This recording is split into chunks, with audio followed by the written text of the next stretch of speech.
Welcome to the breakdown, everybody. This is Aaron Barker broadcasting from an undisclosed location deep behind enemy lines, asking the questions that get you kicked out of Bible study and sent to therapy. Thank you all so very much for the opportunity to be in your vehicle, office, residence, warehouse, farmhouse, hen house, outhouse, or doghouse, wherever it is you may be listening to the program today.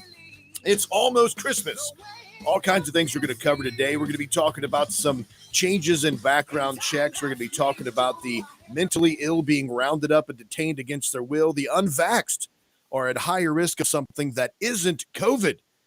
Think of it like that. You can also be a part of the show if you go to breakdradio.com, click on the microphone in the bottom right-hand corner, and you can be a part of the show. We'll make you famous, leaving your sound off right there. And as always, my trusty and very, well, always present sidekicks here. Erica, good morning.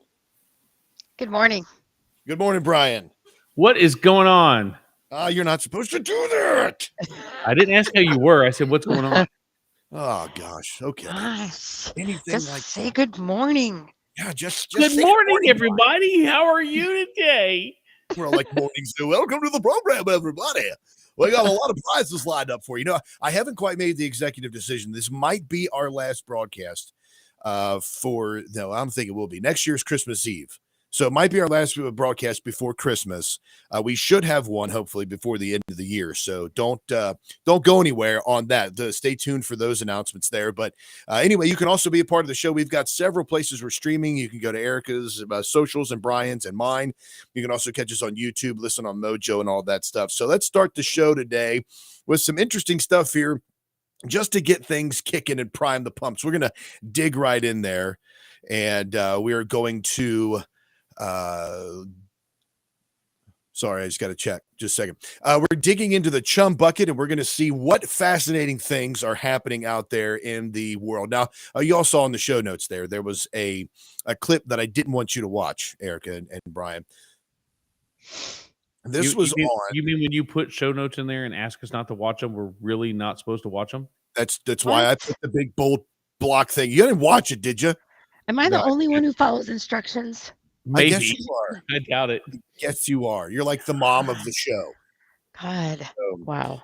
So this comes to us from Wheel of Fortune. Pat Sajak was left briefly speechless. I think Pat Sajak has a very dry wit and a very good sense of humor. And I should probably watch that show more just for him. But there's been a lot of this stuff recently. I think it's because isn't he going to retire soon? I can't remember. But God, I hope so. Wow. A Pat Sajak hater. I mean, come on. So Pat Sajak was left briefly speechless during an episode of Wheel of Fortune after a contestant made a silly yet completely logical remark after failing to solve the bonus puzzle. So here we go. We're going to share this. For those of you who are watching on all the streams here, this is right here. This is the video of what Pat Sajak and this lady we're doing. This is the bonus round, so the very end of the show she had already won. Now take a look at that, y'all. There is a 1 2 3 4 5 6 letter word, a 1-letter word, and a 4-letter word. And when you look at that, what do you think that puzzle says, Bryan and Erica? Well, what are your guesses about this? And anybody also that's watching on any of our live streams, you can put in there what you think that it says as well. But if you know what the story is, don't say what the woman guessed. So what do you think that is? I honestly have no idea, and no, I didn't read the story. Okay.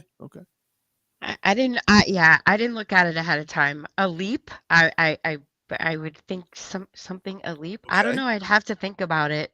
Leaf, but I don't know why that makes sense. Leap is really the only, but taking a leap. I don't know. You could say taking a leak, I guess. So Erica, you say taking a leap. Well, because a leak. Yeah, I mean Beth, that's not really the saying, but it's close. So Beth and Tracy and Franklin. Let's see who else in there. Yeah, Beth, Tracy, Franklin, all of them in the chat are actually saying the same thing. They're actually taking a leak. Like taking a leak. Okay.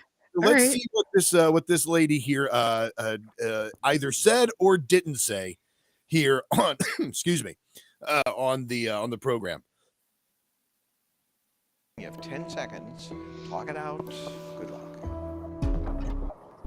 hoping a leap, moving a leaf, raking a leaf, minding a leaf. Yeah, weird. Well, leaf was not the word. Fixing a leak. Yeah. 10 seconds, not much time to go through all the I'm possibilities. thinking of doing something else with the leak, and I didn't think that was it. No. So. Look at Pat's face. Drops his card, and then this chick just gets so embarrassed. Excuse me. These get heavy sometimes. The fun never stops at we. So I thought that was hilarious because it was like, he's standing there in this professional show and he's trying to be all astute. And she's like, I thought about something else with the leak. But honestly, that's what it looks like. That's what it looked like to me there. So let's see, to Beth and Tracy and Franklin and all those folks in there that said that as well, that you made a really good guess. And Yeah. woman did as well. So I think, that's what you see, but you would have to rule that out, right? I mean, they're not going to do that. I mean, if you're supposed to talk through that stuff, like you're on the spot, you got to think like quick, like, lightning wise there. So I honestly, I would be thinking that I've got to say it. I'm just going to say whatever it is, Right. it is, it's in my mind. Right. Yeah. That'd be a problem for me, probably. Yeah, that would be a little bit of an issue for everybody there. So that's Pat Sajak there. That kicking off the program with something like that. Let's see what else we have here. This from this week as well. Elon Musk is making waves. Of course, we saw that he is that he purchased Twitter, and the left is completely losing their mind. They're going bonkers because Elon is making Twitter horrible. We watched all that stuff with Whoopi and who was it? That young lady that was on Who's the Boss? I can't think of her name right now. Alyssa Milano. That's it. Yeah, that's it. Brian there with I used to have a crush on that chick, but she is absolutely back crap insane these days. One of my brothers used to have pictures of her, like posters of her in her like workout gear. Did she have like a workout trend or something? I wouldn't know about that one. Well, with the scale that they always talk about. So here, Elon Musk this week has really ticked off a lot of people because back when he didn't own Twitter, there was a guy who was tracing or tracking his private jet, and then he would post all that up to his hundreds of thousands of followers on Twitter and show where Elon Musk was. So he was like, he was pretty bothered by this, and especially since Jack Dorsey, nobody at Twitter did anything about it to stop that from happening. So Elon, I guess what he did was he bought Twitter, and the one thing that he absolutely hates is the one thing that he should be able to stop.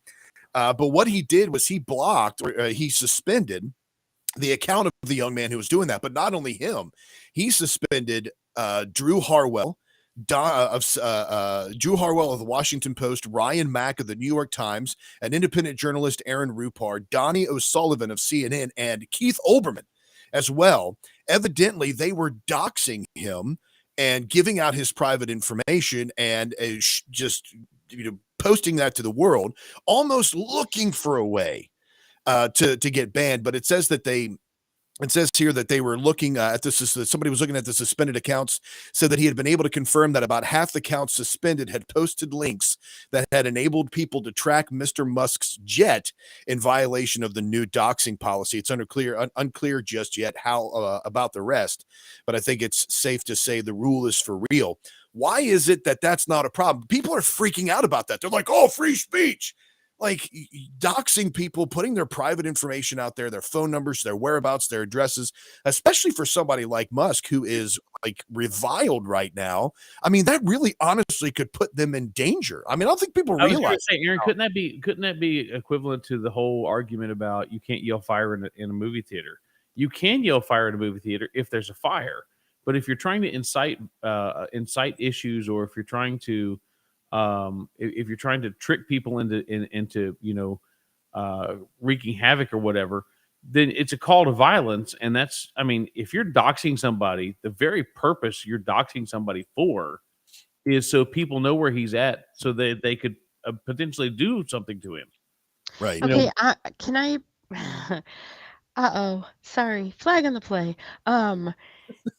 Yeah. All right. She said flag on the play. Okay. Couple things. Where's the referee whistle? Right? Okay, just a couple things, and I'm gonna get in trouble for both of these. Number one, any flight that takes off legally has to file a flight plan with the FAA, right?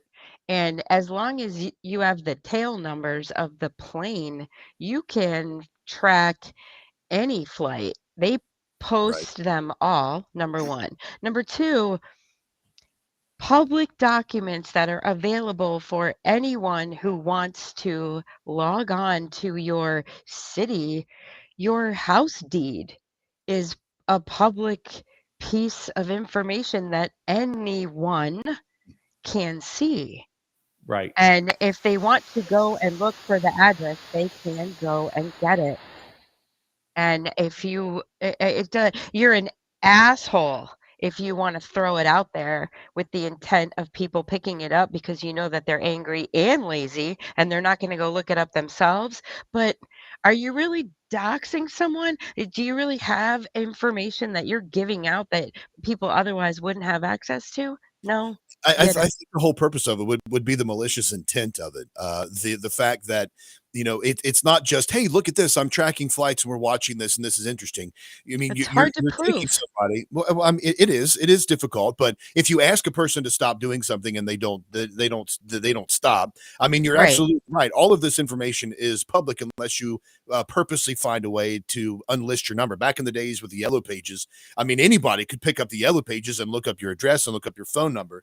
Right. But I guess it would be Because if the think about that slippery slope. If you're going to say that Keith Oberman putting someone's address out there is shows intent that he wanted someone else to harm that person. Oh my gosh, I could say something on here that pisses someone off and they go do something. I'm not responsible for that. I'm not responsible for that. You Yeah, know, I it's realize. it might not be it's not a good character trait that you would do something like that. It says something about you as a person that you would put that person's information out there, knowing that there's crazy Karens that are going to go and do something like that, or that there could be in the current environment that we live in. You should be more responsible as an adult, but you know, you're not doing it's not illegal. It is kind of it's a thing anybody could find out if they wanted to. So Keith Olbermann, they said here that he was being mocked. That in response to a flurry of requests, both from conservative and liberal accounts, seeking to know why the supposedly free speech or pro-free speech Musk acted in such a way, the billionaire alleged that let's see, the billionaire alleged that these journalists doxed him or revealed his exact real-time location on the site. He confirmed that journalist Mike Solana's tweet claiming there was evidence that at least half of those suspended violated the new no doxing policy. So it's not just for Elon Right. Musk. It's for Right. everybody. He Right. said they have posted my exact real-time location, basically assassination coordinates, in obvious direct violation of Twitter terms and service. Conservative, let's see here. Olbermann Then is that's the leg you have to stand on then. It's a private company. Those are the rules. They have a no doxing policy. You dox, you got banned. That's also completely okay. That's not a free speech violation either. It's a private company. You know that those are the rules. You're not supposed to do that. You did it. Okay, fine. Then you're going to get banned. It's okay. I mean, I don't really have a problem with it. Say it. No, there's So consequences. Olbermann has regularly tweeted, the story says from MSN, posts about conservatives over the years, and there haven't been over the years, and there didn't appear to be much sympathy over his forced temporary hiatus. So he was the one that posted about Amy Coney Barrett and should be prosecuted. Other people should be removed from society, and you could go down a list of all those people. Maxine Water was saying, "Get up in the face of these people." What's really funny though, because all of this, it is a step towards a potential violence that could happen towards anybody. Right. If you allow doxing for anybody, like let's say somebody gets out of jail, they're looking for their ex-wife because she turned him in for something, or they're trying to find their child that they're not supposed to have access to or something like that, and they dox that person. And then you could put somebody else in danger, harm. So I understand that. But what's funny to me is that that this was happening at the same time that there was an oversight hearing on white supremacy happening in Washington. White supremacy, yes. Such a joke. I mean, The oversight Dems hearing on white supremacy representative. But this is the funny thing about it. So everything is white supremacy's fault, right? Everything is because the white supremacy that exists within our country. We're all trying to We're all white men are bad, all white people are bad, et cetera, et cetera. But here is this really interesting story I thought was pretty fascinating. This was again, the oversight Dems on white supremacy. Representative Nancy Mace asked witnesses if extremist rhetoric on social media is a threat to democracy. And then she asked a trans activist, Alejandra Caraballo, who said yes. So here's the video that I thought was pretty fascinating. It's about 4 minutes, but we're not going to watch the entire thing. But here you go. Here's part of it. And a threat to our democracy, Mr. Ward. Yes, absolutely. Mr. Siegel. Oh, that dude's eyes crazy. Yes. Ms. Caraballo. Yes. Ms. Nomani. Yes. Ms. Tyler. Yes. Another question I have, do you believe that rhetoric targeting officials with violence for carrying out their constitutional duties is a threat to democracy, Mr. Ward? Mr. Siegel? Yes. Yes. Yes. Yes. Yes. All right, thank you very much. Only a few weeks after the attempted attack on the Supreme Court, June Here's the great 25th, part. one of witnesses, Alejandra Caraballo, tweeted out the following in response to a decision on abortion. So she just asked her if this type of rhetoric on social media is a threat to democracy. And this trans activist who's testifying before this oversight committee is said yes, that this type of dangerous rhetoric is a threat to our democracy. So here is what Miss Mace presents to her. Overturning Roe v. Wade, and I'll quote directly from the tweet, "The 6 justices who overturned Roe should never know peace again. It is our You civic just duty to read against accost her. them every time they're in public. They are pariahs. Since women don't have their rights, these justices should never have a peaceful moment in public again." I know something about being accosted. The night of January 5th, I was physically accosted on the streets of DC in Navy Yard by a constituent of mine.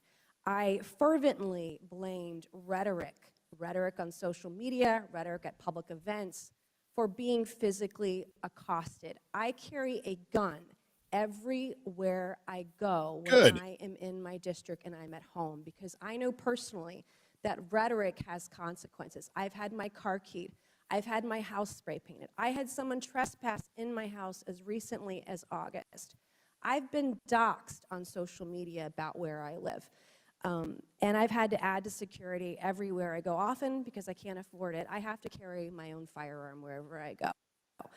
And Alejandra Caraballo also recently tweeted on November 19th, not even a month ago, that the Supreme Court, vested with the judicial power of the United States by our Constitution, stated they are not a legitimate court issuing decisions. And also the Supreme Court is an organ of the far right. So my last question today of Ms. Caraballo, do you stand by these comments, this kind of rhetoric on social media? And do you believe it's a threat to democracy? Thank you, Representative, for the opportunity to clarify and provide context to my tweets. I have a question, is it yes or no? Do you believe Yes the or no rhetoric is question. a threat to democracy when you're calling to accost a branch of government, the Supreme Court?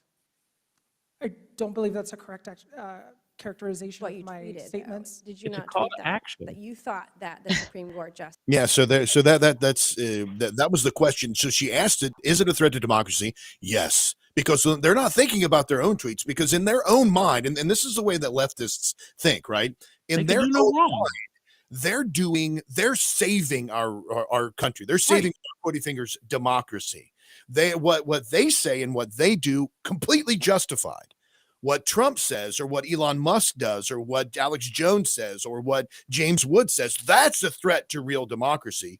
We're not in a democracy, by the way. It's a representative So republic. if I don't like you and I don't like your stance or your political view, you can say the exact same thing I say, switching names to protect the innocent, and yours was bad, mine's okay. It doesn't matter what you say. You can say the sky is blue. You can say we landed on the moon. You can say that the grass is green. You can say that cows produce milk. If you are a conservative, you're wrong. You're absolutely wrong. There's no justification for you. You are a threat because of your political beliefs and your white supremacist white Jesus. You are a threat to democracy.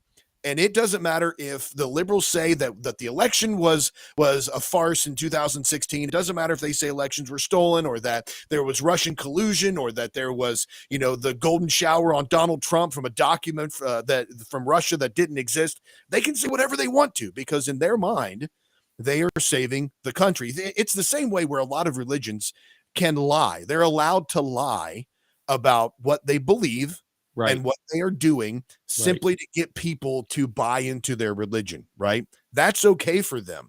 And it's the same thing in this circumstance, in this situation. You can sound off on this, by the way, breakdradio.com. Click on the microphone in the bottom right-hand corner. We would love to play your sound off today and give us an idea of what you think. But that's what it comes down to, because I'm pretty sure that Mace is a Democrat. And she was asking these questions of these people, which I appreciate, asking the hard questions and exposing, this is what you said. This is what you tweeted. And I have been attacked. And I have to personally pay for my own security. I have to, which is fine. And we have to take care of our own security as well, carry our own firearms, make sure we're prepared.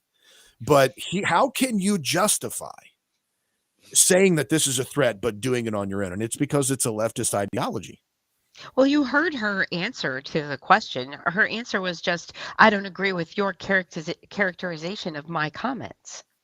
Well, what do you expect from a trans person or a trans activist? It's like, well, those comments can really mean whatever they want to mean, right? Right. But in the background, you're saying, how come they get away with it? Because they truly believe that what they're doing is correct. Who cares, right? The reason they get away with it is because we let them. All over the place. People are generally too ignorant to even think for themselves and go, wait a minute, hold on a second. That doesn't make any sense. You can't do that and then say that. I mean, people don't even pay attention. And I'm having a hard time the longer it goes on. I have a harder time blaming the people who are doing these things than I do the people that are just allowing it, that don't know any better. It's your own fault. And what happens to you is going to be your own fault. Well, Aaron, I was trying to figure out. That's repugnant, Erica. That's absolutely repugnant. I know. It's disgusting, right? Who do you think you are? I was trying to find the actual definition between the difference between free speech and a call to action, because I've heard it stated several times. And so I went to this website called differencebetween.net. And it says, while free speech encourages seeking and receiving ideas and information, irrespective of the medium used, either in writing, orally, or even in the form of art, a call to action invokes immediate action to the target audience. So the purpose of doxing is to expose somebody's location for action to be taken place. Okay, you don't, if I look at Erica and say, well, she's right over there. Why does anybody need to know where she's at if they don't want to interact with her somehow? Okay, so if I just give out your address, that's not a call to action. But if you say, where is he going to be at this point in time, I could say, oh, I know where Bryan's going to be tomorrow. He's going to be at Northside Church. Here's the address. That's different. Like if I know, someone's looking for you versus public information that anybody could get.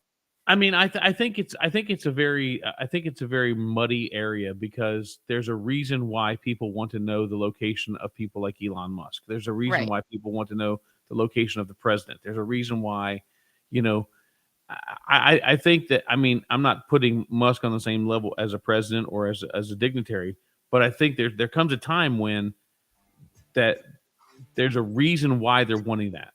I don't think you can get around that. That's right, folks. You can sound off on this and more. BreakDRadio.com. Click on the microphone in the bottom right-hand corner. Also, sound off or leave a comment in all the chats about your favorite moments on the breakdown this year. That'd be great to hear. We're going to take a quick break and be back and continue on. So keep it locked in right here on the breakdown.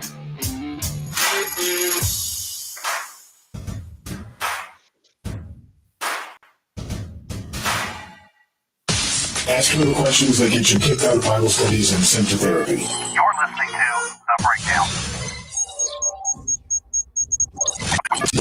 Hi, it's Doc Thompson for Matthew 25 Ministries. Matthew 25 Ministries is one of the few charities I'll actually endorse because I know them. I've worked with them, and I know almost all of the money that you donate goes to help people. Go to m25m.org, m25m.org. Fast Track Student Loans can get your student loans out of default, stop any wage garnishments, stop collection calls, and stop seizure of your tax refund. Give yourself a break. Stop the stress and get your student loan payments down to as little as $25 a month based on what you can afford to pay. 800-709-4395, 800-709-4395, 800-709-4395, 800-709-4395.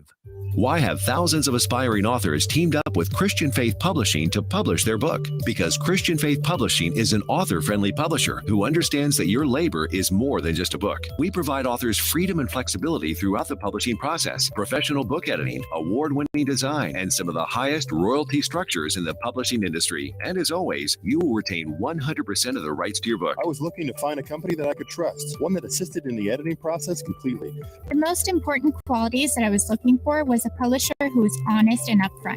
No hidden costs or fees, and owning the rights to my own work. Christian Faith Publishing will publish, market, and sell your books in all major bookstores, online booksellers, as well as specialty Christian bookstores. Call for your free author submission kit. 800-978-4812. 800-978-4812. 800-978-4812. That's 800-978-4812. Oh, hi. Didn't see you there. I was busy eating this delicious meal from preparewithmojo50.com. You look hungry. Do you want some? Of course you do.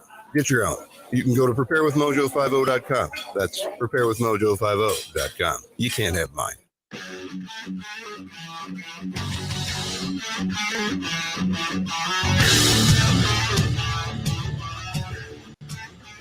If you're watching on the socials, thank you very much. If you're watching over YouTube, you're watching on Facebook, don't forget to like and share that show. Smash that like button.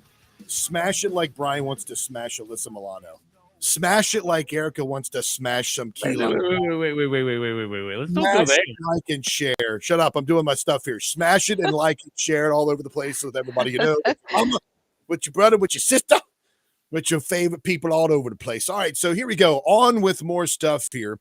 Grant Wall was the journalist. I'm not sure if you all saw this or not. He was a journalist that died suddenly over in, what do you call it, when he was covering the World Cup.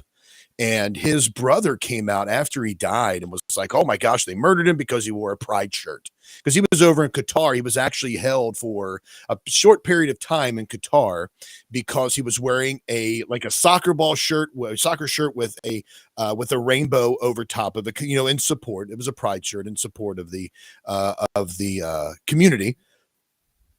Well, his brother says because of that, he ended up, being killed over it. He retracted that, right? He did. Somebody got to him. Somebody got to him is what I think. They were like, no, you would not say that about us. We did not kill your brother, did we? Or we would come and kill you. But his brother's gay. So the guy who said that they ended up killing him. But it came out. The story evidently was that there was where was it here? Oh gosh. It was trying to find the exact, because it was like his aorta burst. He had like this bad valve in his heart that burst. It was an aortic aneurysm. That's what it's called. That's what his wife said. She said it was just one of those things that had been likely brewing for years, and he just suddenly kicked it. Now, what's odd about this is not only was it Grant Wall, but there were like 3 journalists who, quotey fingers, suddenly died while covering the World Cup. Some people think it was the vax. Some people think it was camel flu. Some people think it was just coincidence. Are they calling it SADS, like sudden adult death syndrome? Are they calling it that? Or they're just saying these? I heard the vax. I heard the whole vax theory. And then I heard the guy say that if he thought his brother was murdered, then he retracted that. I mean, yeah. Well, so this guy, he was talking about how he had a nasty cough, and there was something on his socials, Grant Wall's socials, that indicated that he not only had the vaccine, but he got boosted because he didn't want to get sick while he was over there, and that it was that he didn't want to risk not being able to cover this and do his job. So he went ahead and got boosted, and that was before he had gone over there. So that was that one. Then there was a gentleman, the 65-year-old, who died on November 21st with no medical details about the death currently available. And then there was Grant Wall, and then Dr. Celine Gounder told NBC News he died from a slowly growing. That was Grant Walls here. I'm trying to find the third reporter's name. But there was a third reporter evidently also that had died as well. So I wonder, I mean, it's just odd that at this time, all of these people are suddenly starting to kick it. They're all starting to, to die. We're seeing people that normally would not have heart issues, young folks having issues that older folks are supposedly supposed to be having. And this is all possibly because of the vaccination, which we've seen such an increase in these numbers over the past, I don't know, 2 years since the vaccine's been available. You know what I think? I mean, yeah.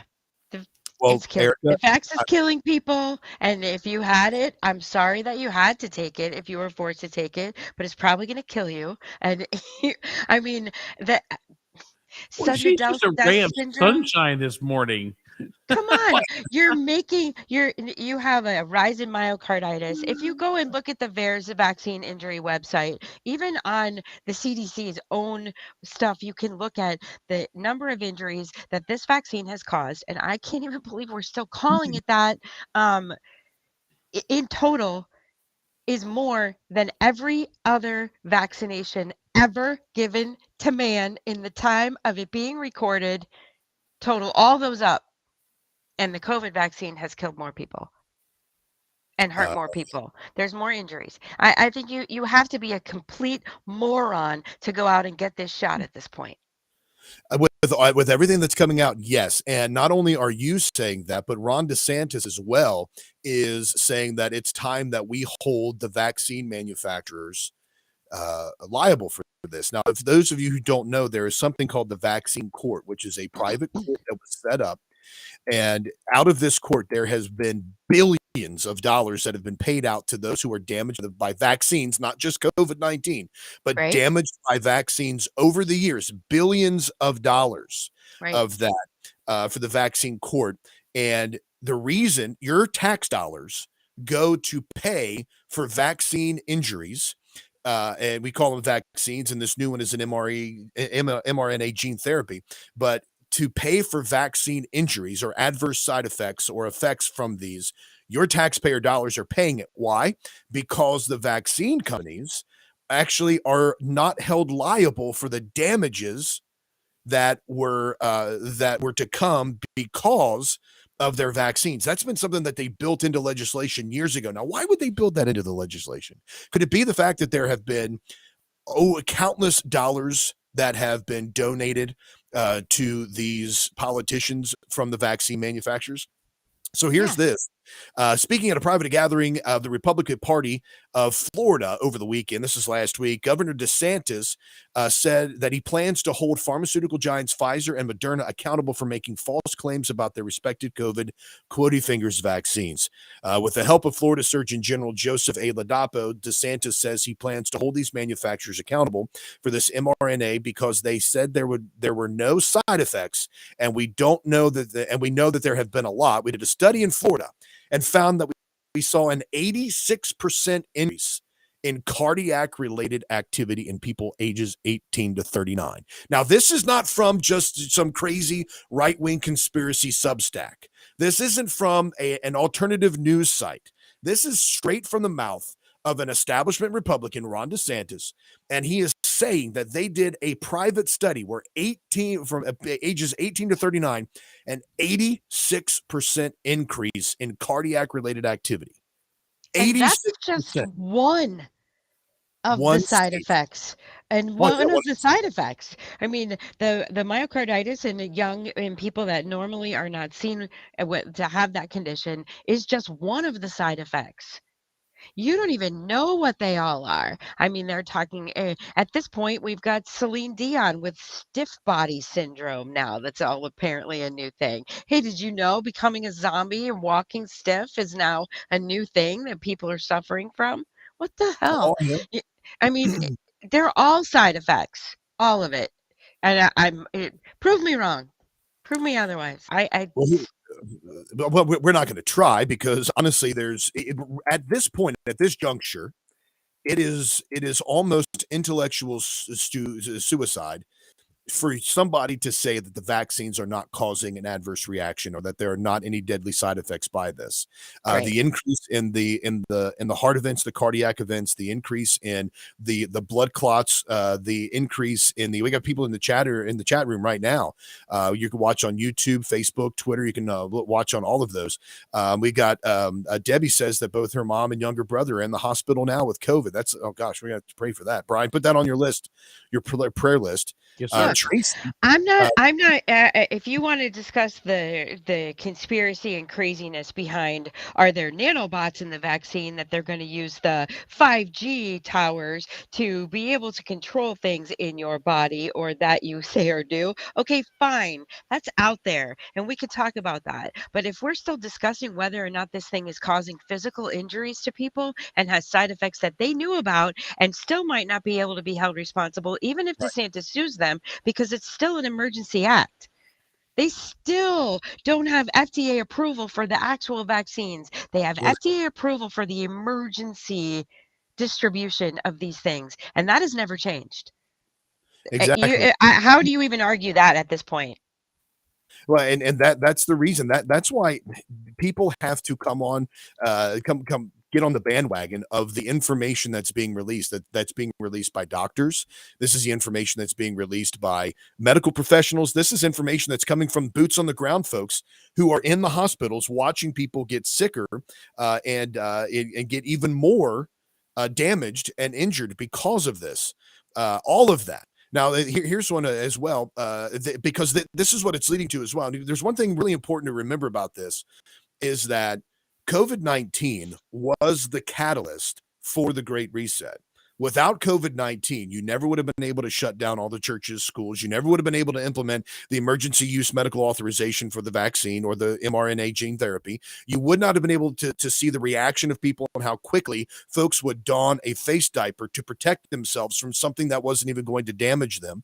You would I'll go back. Sorry, go ahead. No, it's just to remember that COVID-19 is the catalyst. So it's not like it's going away. Why don't you just remember that the Patriot Act was the catalyst to set you up for the COVID-19 catalyst? Exactly. It's been building blocks. It's been ever since 9/11 was the event that precipitated the Patriot Act being ramrodded through Congress. And then when the Patriot Act happened and all the conservatives supported that because there were sunset laws, no laws have ever fallen under the sunset laws when it comes to the Patriot Act. They can still knock on your door and present you with a national security letter that is sealed that you're not allowed to open and impose an immediate gag order on you where you're not allowed to talk to the public or anybody out that with threat of anybody about it under threat of perjury and contempt of court, and you would be thrown into jail. They can search your house for absolutely anything. They can plan in evidence on you if they wanted to. They don't have to tell you why they're knocking on your door, why they're busting in there in the middle of the night. So it destroys your Fourth Amendment rights. All of that was a buildup. You're absolutely right, to where we are now with COVID-19. Because how many people really see the impact of the Patriot Act back then? Like we knew our free speech was under assault. We knew that our free religious liberty was under assault. We all knew that foundation was being laid.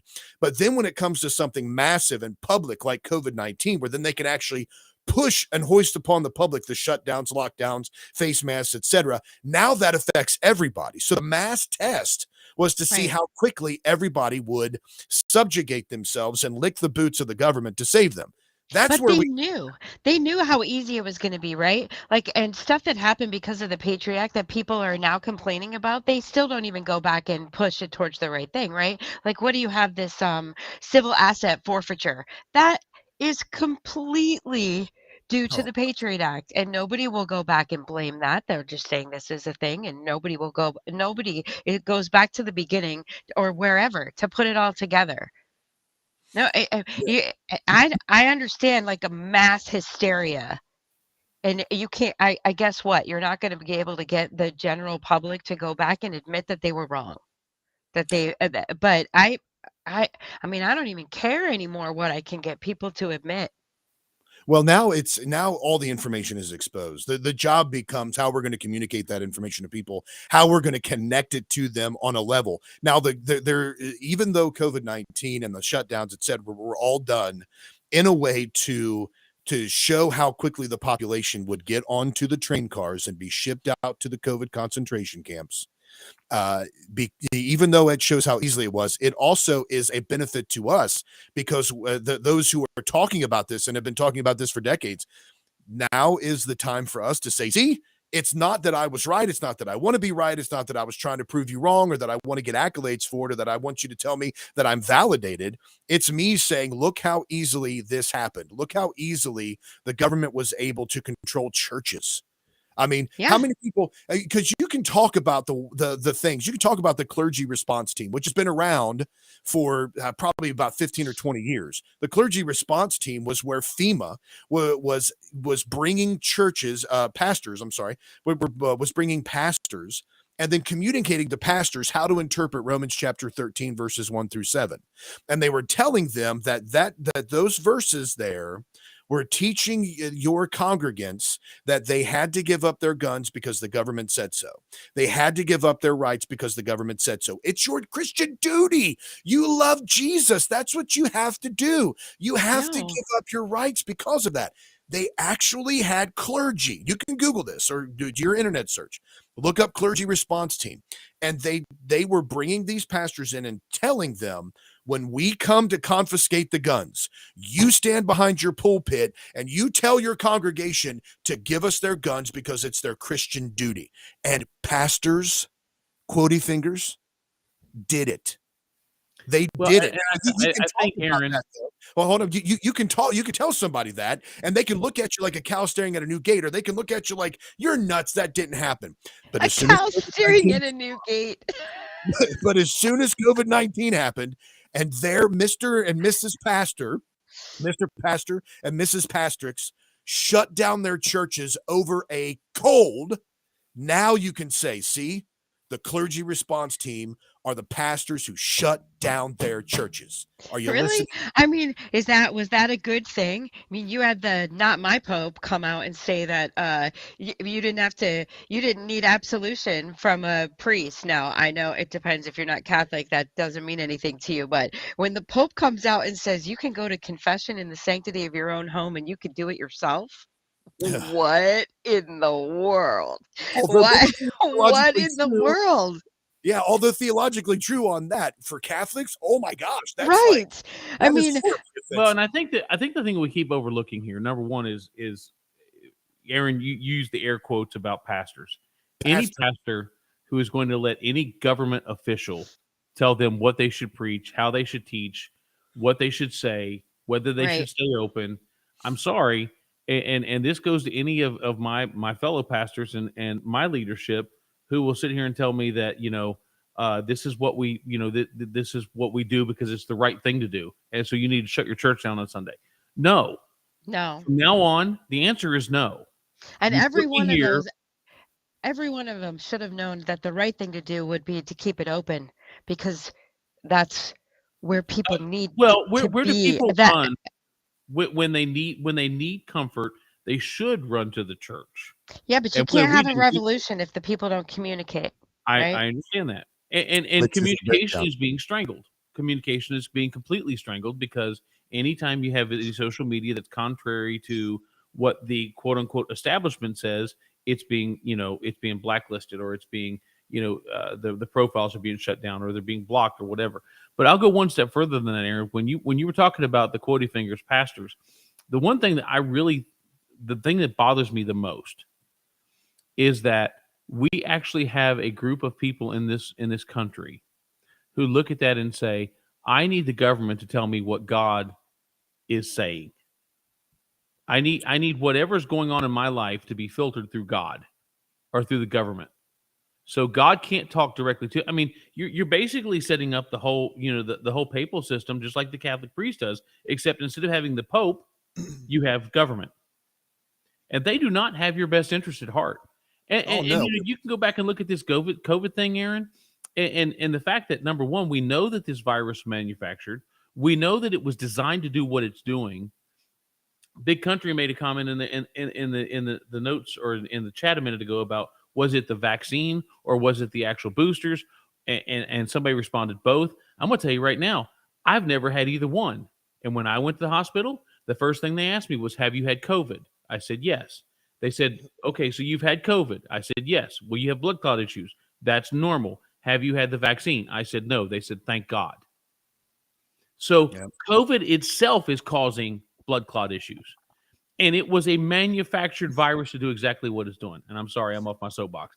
This is please stay on your soapbox. It's all right. And anybody out there, we are not going to censor your social media comments. We're not going to censor what you have to say either, unless you're Kinsey. If you just go to breakdradio.com, click on the microphone in the bottom right-hand corner, you can sound off about this topic and others. We've got several people throughout the chat.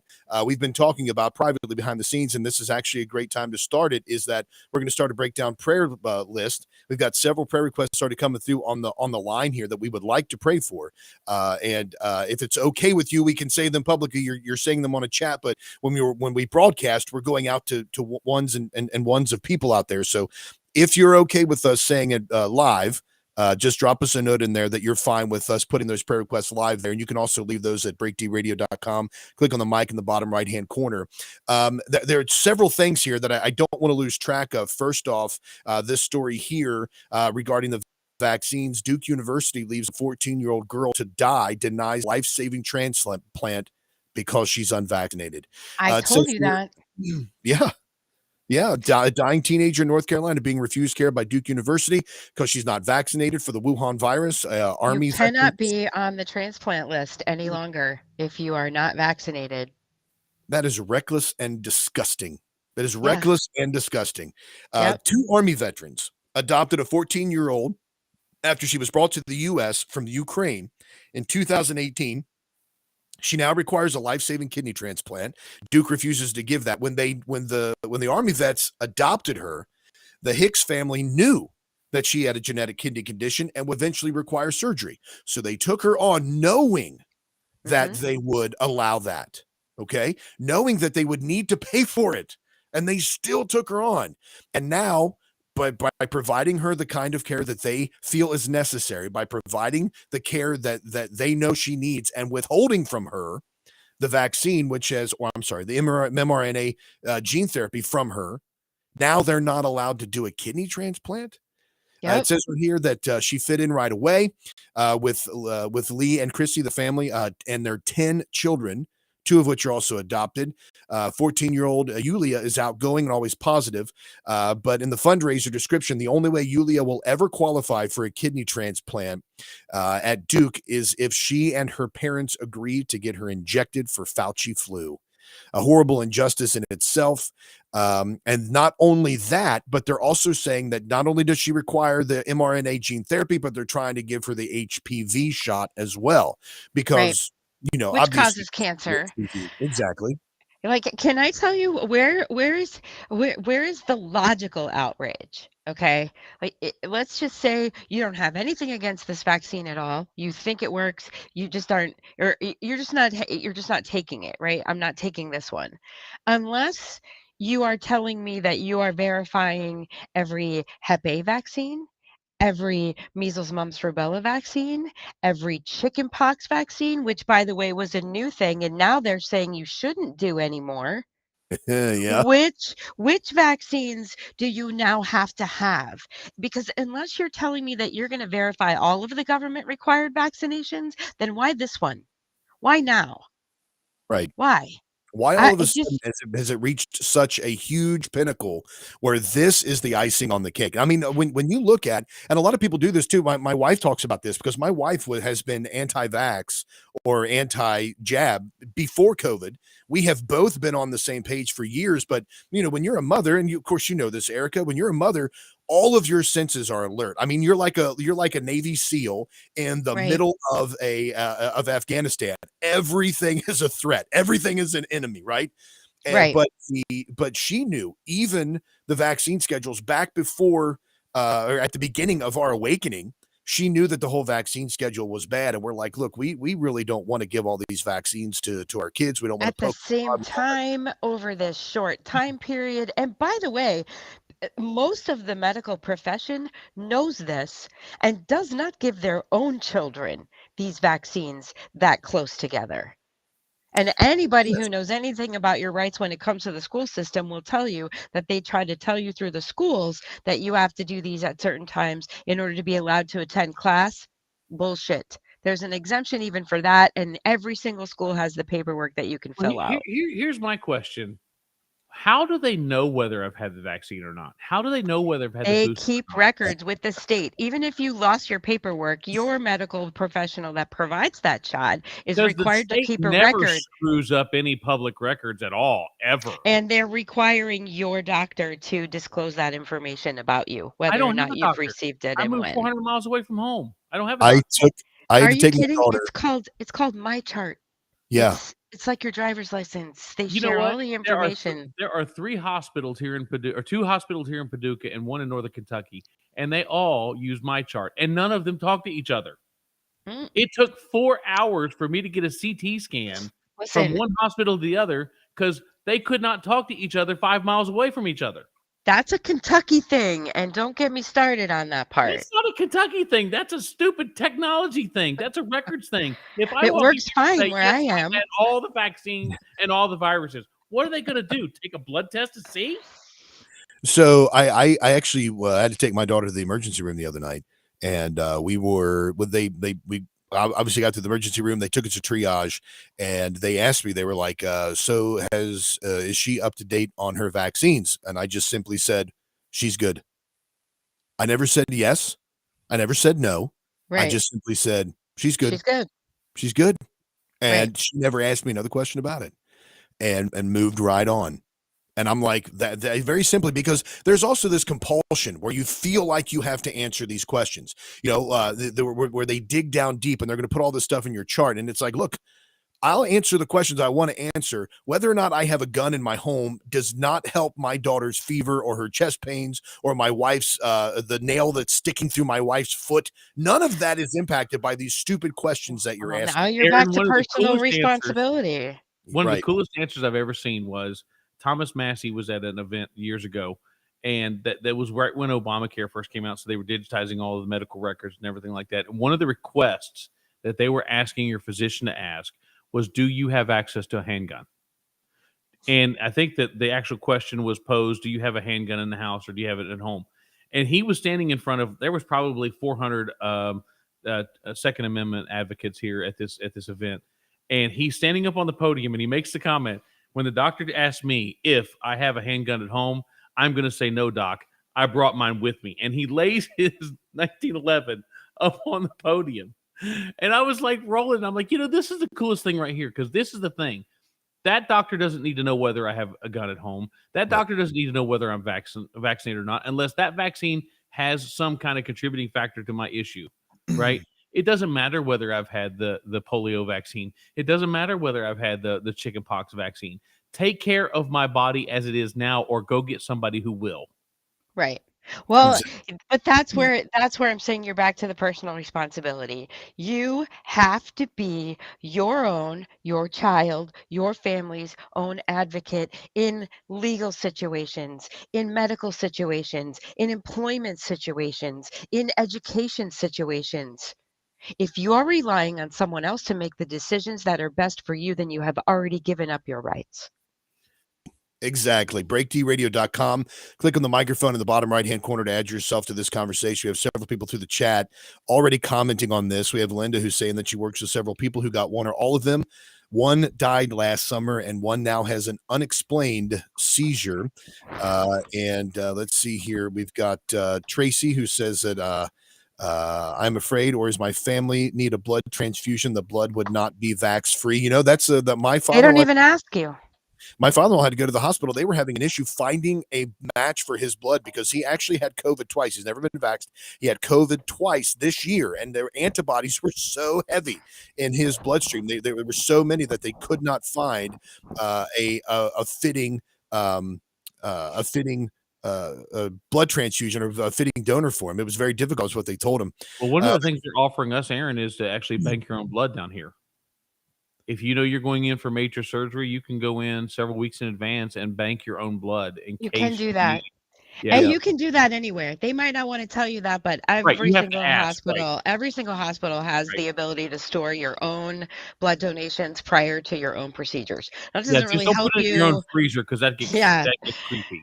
It doesn't help you if you have an emergency. You don't know. You're in a car accident. You end up in the emergency room and you need a blood transfusion. That's not going to help you. But That's right. Now, okay, we're coming up on a break. We're going to take that real quick. When we get back, I know we've been talking a lot about the mRNA jab here and the vaccination and the government taking over, et cetera. There's some other news stories we're going to get to. Erica's got some stuff for us on the realtor or renters front. But also, what is the one thing that people who skipped their COVID mRNA jab are at risk of, a higher risk of? We'll find that out after this next break. Don't forget to leave your sound off over at breaktradio.com. Click on the mic in the bottom right-hand corner. Share the show out. We'll be back in just a few minutes right here on the break.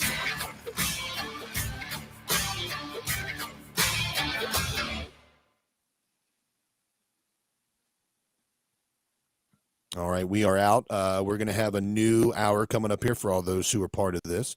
Look at that. Debbie's over there, by the way, saying, amen, Erica Sauer. love you, Deb. All right, I'll be right back. I need Deb to, is awesome. We have missed Deb. She's been gone for like 12 weeks or something ridiculous. Oh, great to see her back. Great to see Linda in there as well. Big Country, what's going on, brother? Thanks for listening. You're right there. Yes, they can easily scare parents with a jab. If they told us they wouldn't operate on, I guess, your daughter's brain tumor. Oh, my gosh. That's crazy. I hope she's doing all right now, brother. If everything's fine with that. Let's see. I'm going to step away from some tea. I'll be back. That sounds great. We can't all step away at the same time. Would you like me not to step away then? No, go ahead. Go ahead. When you get back, I'll go. But anyway, yes, let's see. I'm afraid my family knew, but yeah, we read that one there. Thank you so much, by the way, Tracy, joining the program. Again, Big Country, Debbie, Linda, Curtis, we see you out there, brother. Jerome, thanks for your contributions as well. All of government is scrambling to besmirch Trump before all the underhanded deals that have been made against the American taxpayers are revealed. That's right. Let's see. We got some new messages here. Good morning, Jake. Thanks for joining us, brother. Hope you were able to see a good amount of the conversation there. And appreciate you stopping by. Let's see. Any other comments that are rolling in here as well? So we've got one place where all the comments are aggregated, but if we comment there, it doesn't necessarily go out to all the socials. So Deb here. Oh, Deb went on vacay. I saw that, Deb. Your pictures on Facebook were awesome. And oh man, I tell you, we'll be praying for you on that. Thank you, by the way. Deb gave us permission to talk about the prayer requests, which we will be releasing an email address at the end of or during the next segment, I believe, if I can find the right one for it. For those prayers, that's something that Bryan brought up that he wanted to do.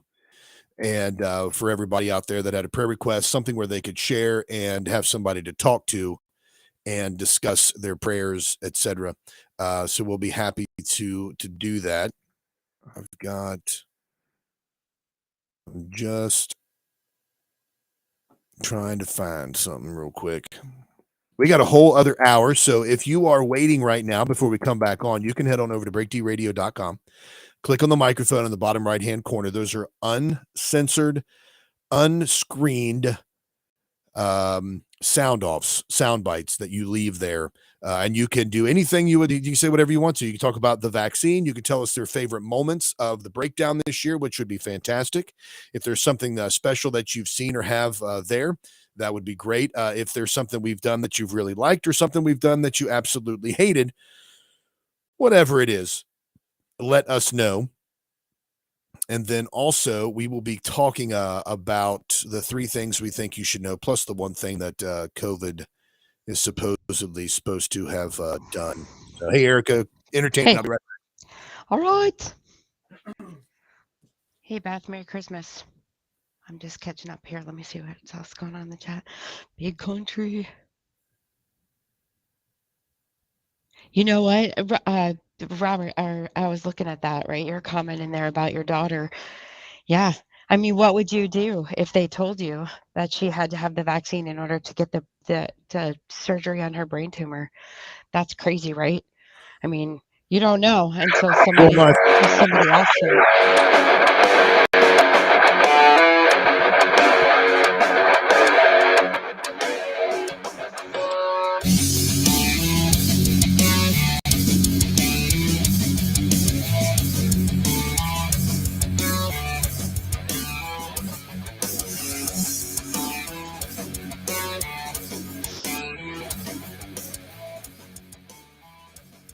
Welcome back to the breakdown, everybody. Thanks for staying with us during that break. By the way, if you want to give us a little bit of a Christmas gift, you could do that by leaving a sound off.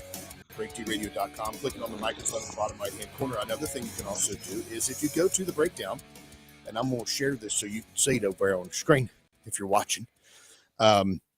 Just simply go on over to BreakDRadio.com, and you can click on this little donate button right there. You see that little donate button? There's a donate button up in the top right-hand corner, just that.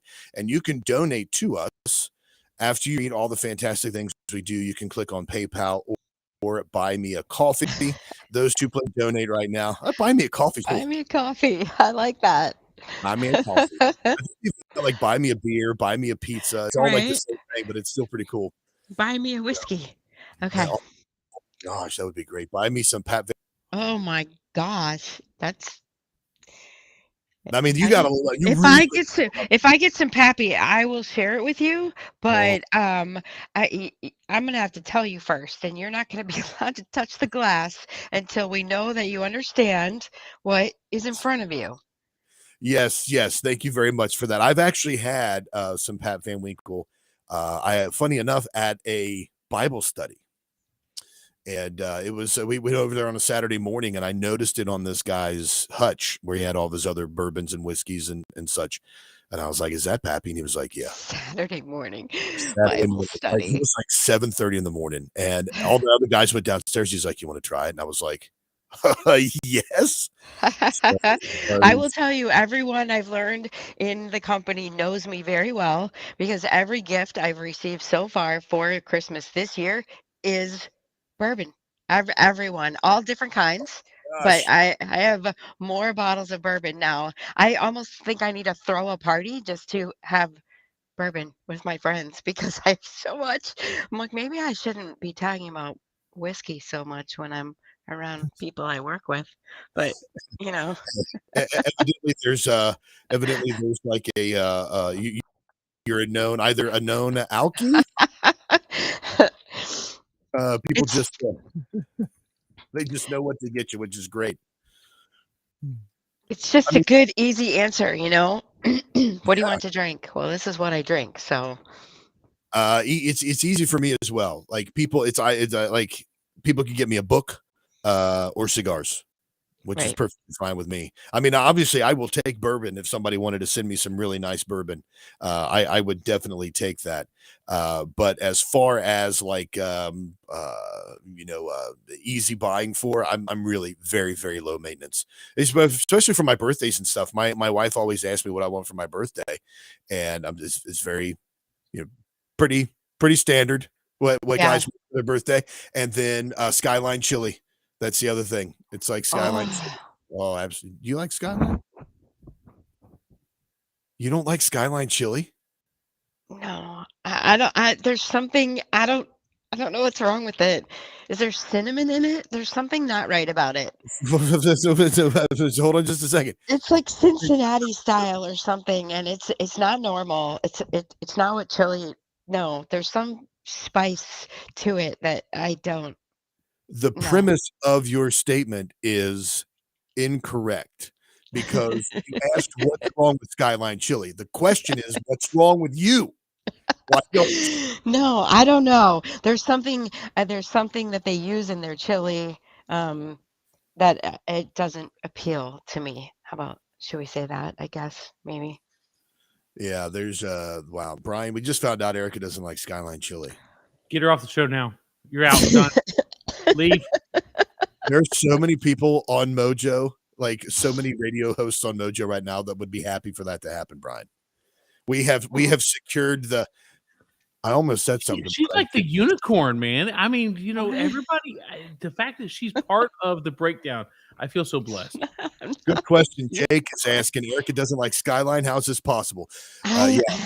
I don't know. I grew up on the Northeast coast, and chili tastes different out there.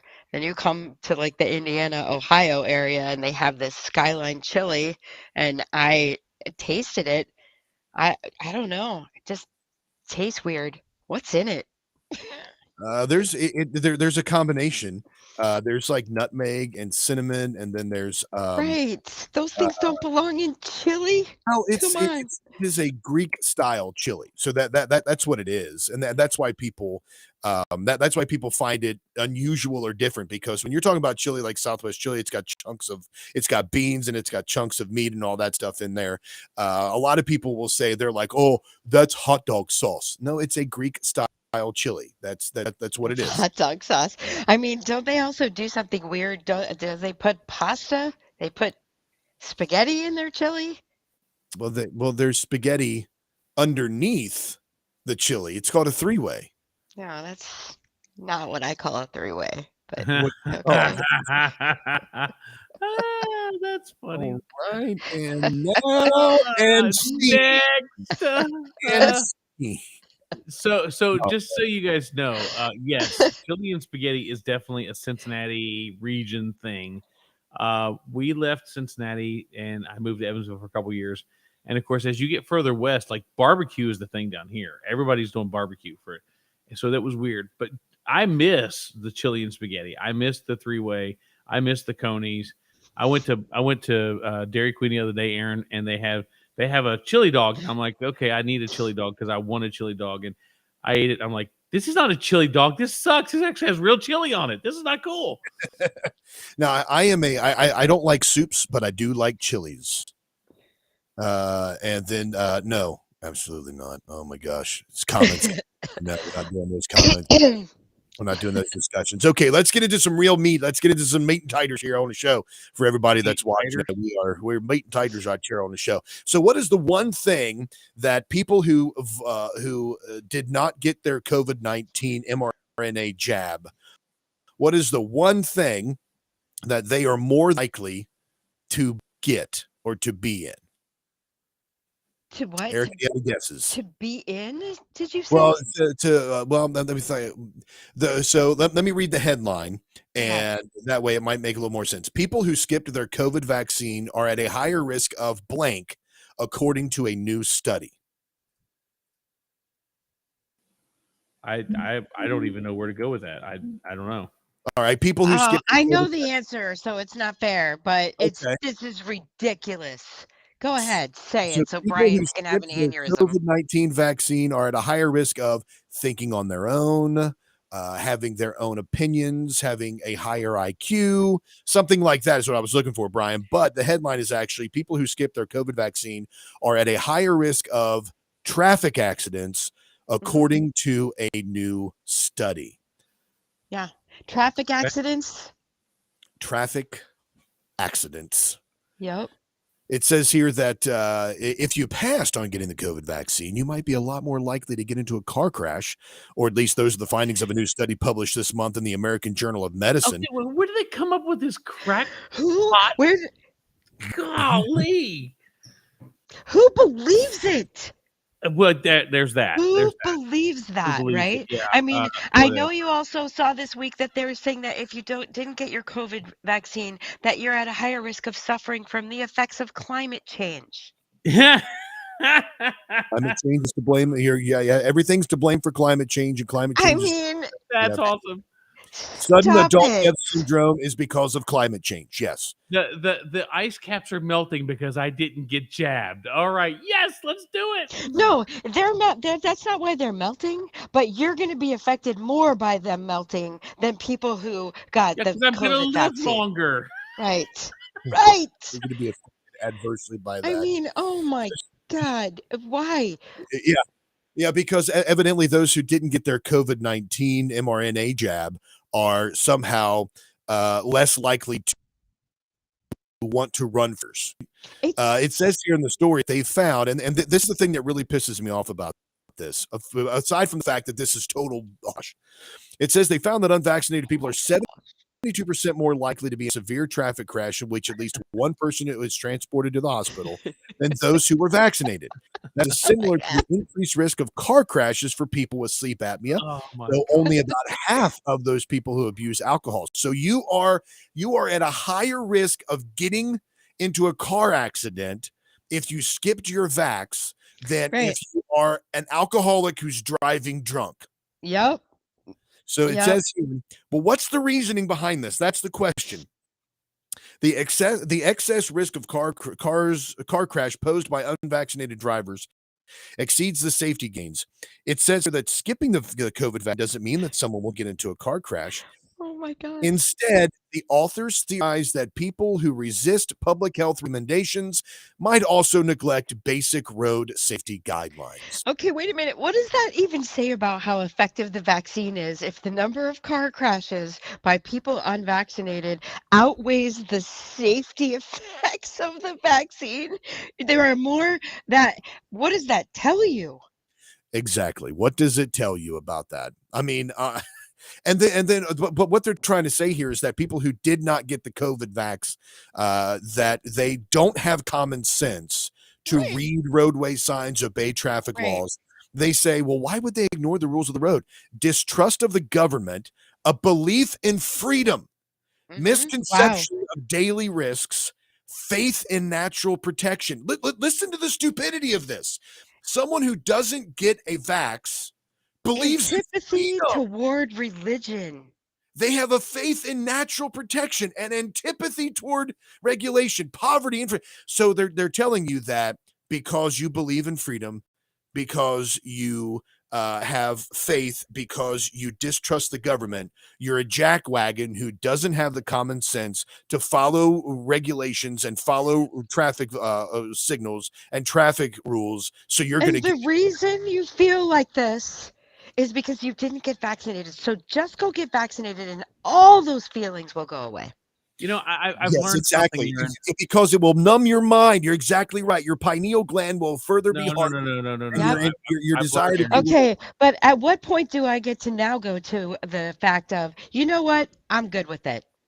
I'm good with it. It's Darwinism. If you want that shot, you go get it. Let me drive you. I'll drive you.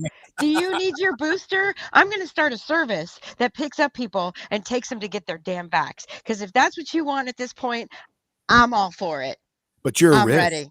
Your risk of getting into a car accident with all those people in the car is significantly increased. I'll buy an AI car. Just to pick people up and drive them around, and it'll be an eco-friendly death. Here you go. I'm just gonna drop you off at the clinic. You get your shot. I'll drive you home. I'll drive you home. What were you gonna say, Brian? I was just gonna say that we have discovered the cure that ails all mankind. It's the COVID vaccine. Just go get the COVID vaccine. You'll be smarter. You'll stay away from all kinds of things that have to do with global warming. You'll trust the government. You'll trust the government. They'll be in complete control of your body. And guess what? You won't be able to reproduce unless they tell you to. So there you go. Knock yourself out, folks. Go get it. Oh, man. Oh, man. Oh, man. Brian, segue. Were you about to say something, Erica? Nope. Because we are segueing after you just said that. I'm posting a comment on our Facebook real quick, and then we're going to jump into the segue. But Brian, you said something there about procreation, about having children, etc. Here is this fascinating piece of information. I am still completely blown away by this and watching this. This is actually. So we talked about the vax. By the way, in that one story, before we move on, they're cautioning first responders when they come upon a car accident that the person who was driving or who caused it very possibly did not have a vaccine. and they need to take precautions to protect themselves. Like, Oh hey, like if my the person doesn't have a God. vax, oh, I can't touch them. They're just going to go ahead and let them die. Like back when the AIDS epidemic had first I was started, gonna nobody say wanted to we've be been through around that. the somebody that was bleeding. They didn't want to be around their saliva. They didn't want to be around their sweaty palms, any of that stuff. But I wonder what the next step of this is. Those people, and it's already happening, those people who did not get their COVID mRNA jab are now going to be charged a lot more when it comes to their insurance. Their just like a smoker would be charged more, or somebody with a pre-existing health condition is going to be charged more. Your premiums are going to go through the roof. It's going to be absolute insanity when they do this. But you Oh, mentioned I there, mean, sorry, go ahead. no, please go ahead. I mean, let's go Brian's science fiction extrapolation, right? Okay, look at Robert's comment. I wonder what'll be the Uber option, vaxxed or unvaxxed driver, right? So if you extrapolate that out, if you can request a vax or unvaxxed driver, they can request a vax or unvaxxed passenger. How about you can't vote unless you're vaxxed? Yep, that That's a is. public safety hazard. You will not be allowed to vote unless you're vaxxed. I mean, just extrapolating it out to the extreme. But you already can't join the military. I mean, how far do you Well, really want to go? They've limited the military now to only vaccinated people. You have to get a vax to get into it's one of the vaccinations you have to receive in order to join the service. Oh, great. So now all the people protecting our country are going to die. Wonderful. Well, they mandated everybody in the service be vaxxed anyway. That's what happened to the third of the entire manned feet on the ground was the people that left or were dishonorably discharged for not getting vaccinated. If you're in the military right now, you have the COVID-19 vaccine. Lovely. So that is that's it's pervasive. It's going to hit every section of our society. It's going to prevent us from having freedom. It's going to prevent us from voting. All of this, we're going to have to be driven underground. We're going to be like the resistance in the Terminator movies, where we're going to be I'll fighting. segue to more government control if you want me to stay on that. Well, there's actually real quick. I want to hit this because you know what? Yeah, let's go ahead and do that. I You go really ahead. like her. Go ahead and segue into that government, and we'll keep this. You know what? We'll keep this for Whiskey Tango Foxtrot at the end of the show. One the thing I was going to bring up. Go right ahead, Erica. Take it away, girl. I learned something interesting this week, kind of in passing. There was a board meeting for the PAC in Indiana that negotiates on behalf of the renters or the landlords, right? The people that own and manage properties that house more than one family, so multifamily. And it's a thing that's been going on in certain states. Illinois is trying to do it. They do it a little bit in California. They're trying to do it in New York City. They're getting pushback in New York City, which I thought was kind of a strange thing. But they want to say, and the word on the street, right? Because there's nothing in writing that says it, but the word is. Excuse me, the scuttlebutt. But no, I'm not saying that. But okay, so Biden possibly before the end of the year is going to sign an executive order that ends around Congress because they can't get it passed. That makes it illegal to run a background check on someone that you want to rent property to. Jeez.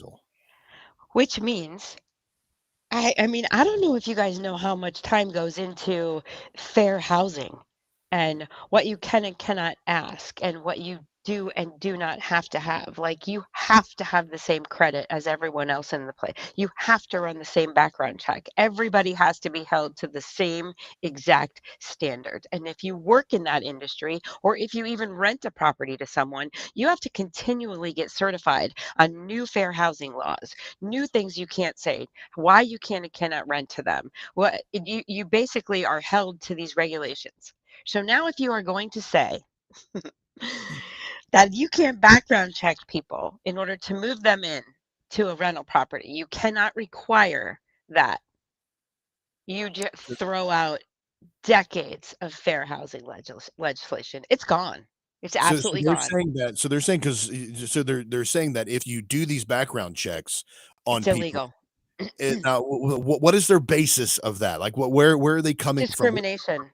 It's So discrimination. on what? Because everybody, minority populations are more affected by crime and time in prison or a felonious criminal background check. So you are therefore, or they've been in prison and are now out, but being convicted of a felony automatically nullifies you from being able to rent a property.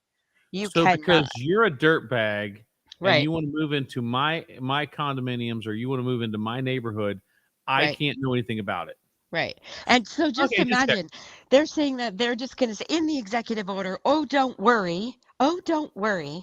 In the executive order, it will, you will exempt pedophiles from that. Well, how are you going to know they're a pedophile if you can't run a background check? yeah, because Right. like I mean, are you then telling me the government is going to give me a list of everyone who is convicted of a crime that involves a child? And I'm just going to have access to that list and I can just go look at that list. But I'm not going to be able to say to the 81-year-old woman who is living in my apartment complex that the guy next to her didn't murder anybody because he might have. I just don't know. And I can't find out for you. Sorry. Yeah, for real. And it's difficult to follow the logic on this because they say, oh, well, you can't look at eviction history because minorities are adversely More affected by affected. eviction Right. histories. Right. And so you can't look at eviction history. So and also because they say that 22% of state eviction cases are ambiguous or false records. But you Yeah. know what that means? That means 88% of them are pretty damn accurate. So if you can't, but if 22% of those, again, the focus on the minority of this situation, why all of a sudden are they not being held to the same standard as those who are living their lives, not being evicted from their previous renters or not being kicked out of their previous facilities? But not only are they saying that you can't check the eviction history, but they're also saying that criminal history can't be checked. Right. And if the criminal history can't be checked, they say that a better indicator is paying your bills on time, credit history, renting history, etc. Well, Right. if you're And in don't worry, jail, okay? We'll protect you, the landlord. We'll protect you, the owner, and we'll somehow exempt crimes against children from this. This is not Until they tell the tenants they possible. don't have to pay the rent for the next pandemic. Well, that's why they're doing this is because we went and said, "Oh, you cannot tell them that they don't have to pay rent. You don't have the right to do that." So now he's going to do it this way. Listen, we're just going to make sure everybody gets in. That way, I mean, every single thing that you do, every move that you make, every letter that you send, every bit of fee or a charge or anything that you do has to be exactly the same in every single lease, every single unit, every single one. So now if you are going to say that you do not have to do that, I am sorry, but you are going, do you want to, So you can't charge somebody extra for pets, right? No, you can't. Everyone would have to be, there's no more fair housing. There's Wow. no more. And imagine on the other hand, the violations, right? Like I'm just saying this is totally unsafe.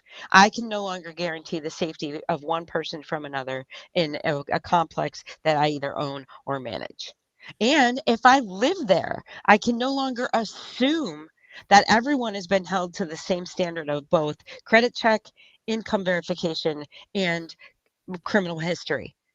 I can no longer assume that. So how do I even know I'm safe? Gosh, It's an absolute debacle. You're telling me the landlords and the owners are going to be, what are they, like drug companies now? Here's my question: why is there such a push to protect the dirtbags in this society? Because Really, what is you can't control them if they are responsible for themselves. Yeah, it's a bang up job controlling them as it is. I mean, you know. Yeah, I find this terrifying. I find it terrifying because I still think that the majority of the population in this country, and I could be wrong, rents. They do not own their own home. So Right. you are talking about the majority of the population of this country now being subject to, and by the way, if you're not for the Second Amendment, you better get to it quick and do some training, because the only person who's going to be able to keep you safe if this kind of stuff starts happening is you. And also buy a flak jacket because apartment walls are not thick. And if people are going to be subject to this type of living situation, bullets coming through walls, I wouldn't be surprised. Oh my You know, God. I want to go down here and address something Big Country just said. He says if you go to prison, it doesn't necessarily make you a bad person. I'm not saying that it makes you a bad person. It makes you a criminal. You did something that puts you into a bad situation. So at some point in time, you did break the law. Now, right? Does it make you a Hold bad that person? thought until after Technically, the break, though, Brian. Now hold that thought. We're Yep. going to keep it on the teeth. All right, stay with us right here on the breakdown. Everybody, go to breaktbradio.com, click on the mic in the bottom right-hand corner, and leave your sound off and play. We'll make you famous. See you on the other side.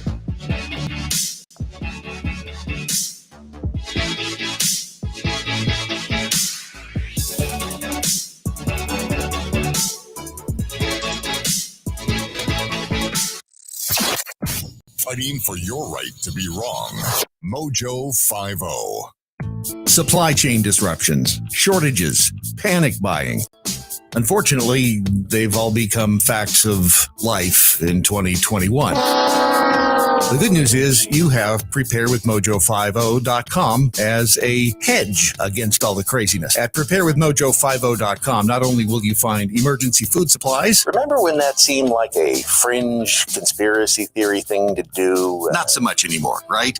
Not only will you find the emergency food supply, but also water filtration, air filtration, all sorts of other tools that you can use in the event of an unforeseen situation or emergency, which with every day that goes by seems more and more likely. Better to have it and not need it than need it and not have it. Preparewithmojo50.com. If you want to keep food on the table, if you just want to maintain some sense of normalcy, preparewithmojo50.com is the answer. Prepare. Let's be honest. Wheelchairs are heavy, bulky, and ugly. If you carry a wheelchair in your car to take care of a loved one, you know how hard it is getting that clunky, old-style wheelchair in and out of your car. Introducing the Feather Chair Wheelchair. At 13 pounds, it's the world's lightest wheelchair. It folds in seconds and fits neatly in your trunk, backseat, or closet, so you can take it everywhere. And it's only available right here. Order yours today and get a free wheelchair case, a $50 value, yours free. The Feather Chair, the world's lightest wheelchair, is just $4.99 with easy payments as low as $16 a month. Sorry, no Medicare or insurance accepted. So call right now to order yours. 800-823-5826. 800-823-5826. 800-823-5826. That's 800-823-5826.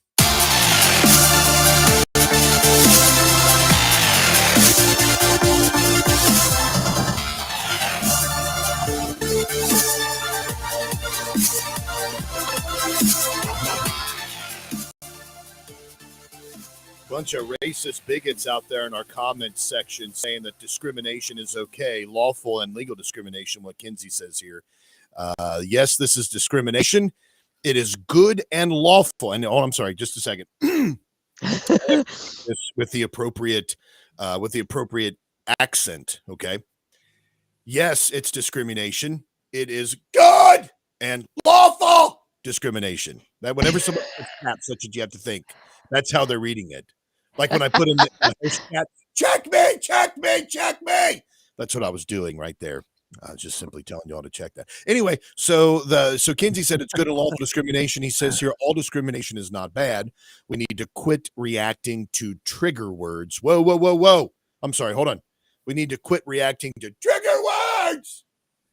That's what Kinsey has to say there. Big Country, as you were talking about, Brian, made a comment in the section that if you go to prison, it doesn't necessarily make you a bad person, but it makes you really hard. Makes it really hard to start over once you're out.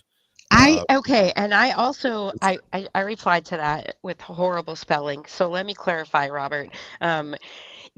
Not being able to background check the person takes away the owner's responsibility to make that call as well, because not only the owner sets up the parameters of the background check. You can set up the background check to determine, and first of all, it only goes back a certain point. So if it's more than 10 years old, it doesn't even come up, right? as anything, because you're assumed then at that point to have paid your debt to society, and that you are then not. It doesn't. We only go back a certain length, right? And then you also don't leave us the right to know that and make that call. Oh, this person, okay, it came back that with this popped up on it. You can see what it is. You can look at whether or not it was determined and in whose favor, and then in that way decide. I'm going to go one step further, Erica, and I'm going to say that, because we have eliminated all of these hurdles to a moral or a civil society, you don't have to be a good person to get all the benefits that good people get. No. You don't have to be, a law-abiding citizen to vote.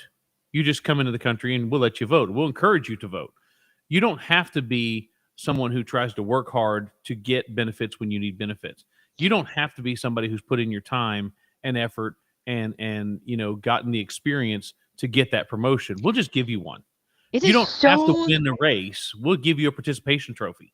And what I think we're dealing is when I was growing up, and it wasn't that long ago, right? So when I was growing up, my dad would say things like, "Hey, if you quit a job, make sure you give a 2-week notice, because somebody's going to ask, and that follows you around. You get a reputation for not being, a stable employee." Again, I'm gonna address Robert's comment too. I don't think that every person that goes to prison is a bad person. I think they did something that broke the law and put them in a compromising position. Now, did they have a choice? In most cases, they did. Were they at that time a bad person? In most cases, they were. They broke the law. They did something they shouldn't have done. Now, does that mean we punish them for the rest of their life? Is it commensurate to the crime? I don't know. I can't answer that in every case. What I can say is your actions have consequences. And if me doing something stupid like diddling a child or raping a woman or something like that keeps me from getting quality apartments later, or keeps me from getting a job in the public, or keeps me from being a pastor because of my reputation or whatever, if that's the case, then by all means, this is stuff that people need to know. Don't just go out and willy-nilly do whatever I can, because it's not going to have any repercussions. It's not going to have any ripple effects. I can do whatever I want, live however I want, be whatever I want. You can't ask, and I still get all your stuff. I think, okay, and it's so much deeper. God, I can't believe I just said that. But I mean, all they're doing is look, if you are owed something, if you are owed some sort of debt by society, by the world, by the government, because you exist, because you are there, right? And not only that, now they want to control whether or not you have the right to even be there, right? You don't even get to decide that on your own, right? So if by the grace of something, not God, because God, you can't believe in that, you are existing, you are owed something. And by this, since we aren't going to agree to that ourselves, and they want to do it first by color, or they want to do it by what happened to you in your life, or your circumstances growing up, or who looked at you wrong as a teacher that affected you for the rest of your life, that you couldn't be a productive human being. Since we aren't going to buy into that in total as a population, they're just going to do it for you. They're just going to continue to do it for you. And in the end, you will be left with a group of people who not only can't think for themselves, they can't do anything for themselves. And that's exactly where you want to be. That's where they want you to be. Yeah. Tracy says here their goal is to destabilize the nation. Jerome followed up that destabilize the nation, our currency, and justice. This was the plan from the start. So here's this as well. Like the inability for someone to have private ownership. Think about that, because socialism is not about private ownership. Socialism is about government control, right?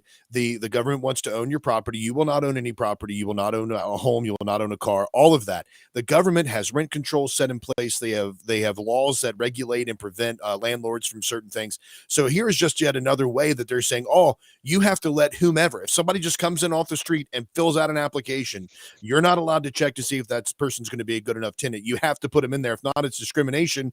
And we're just going to come and confiscate your property. You will be made to tolerate, you will be made to accept any and every person that they send your direction. The government steps in, they control who stays on your property. They control your rent. They control how much you can do.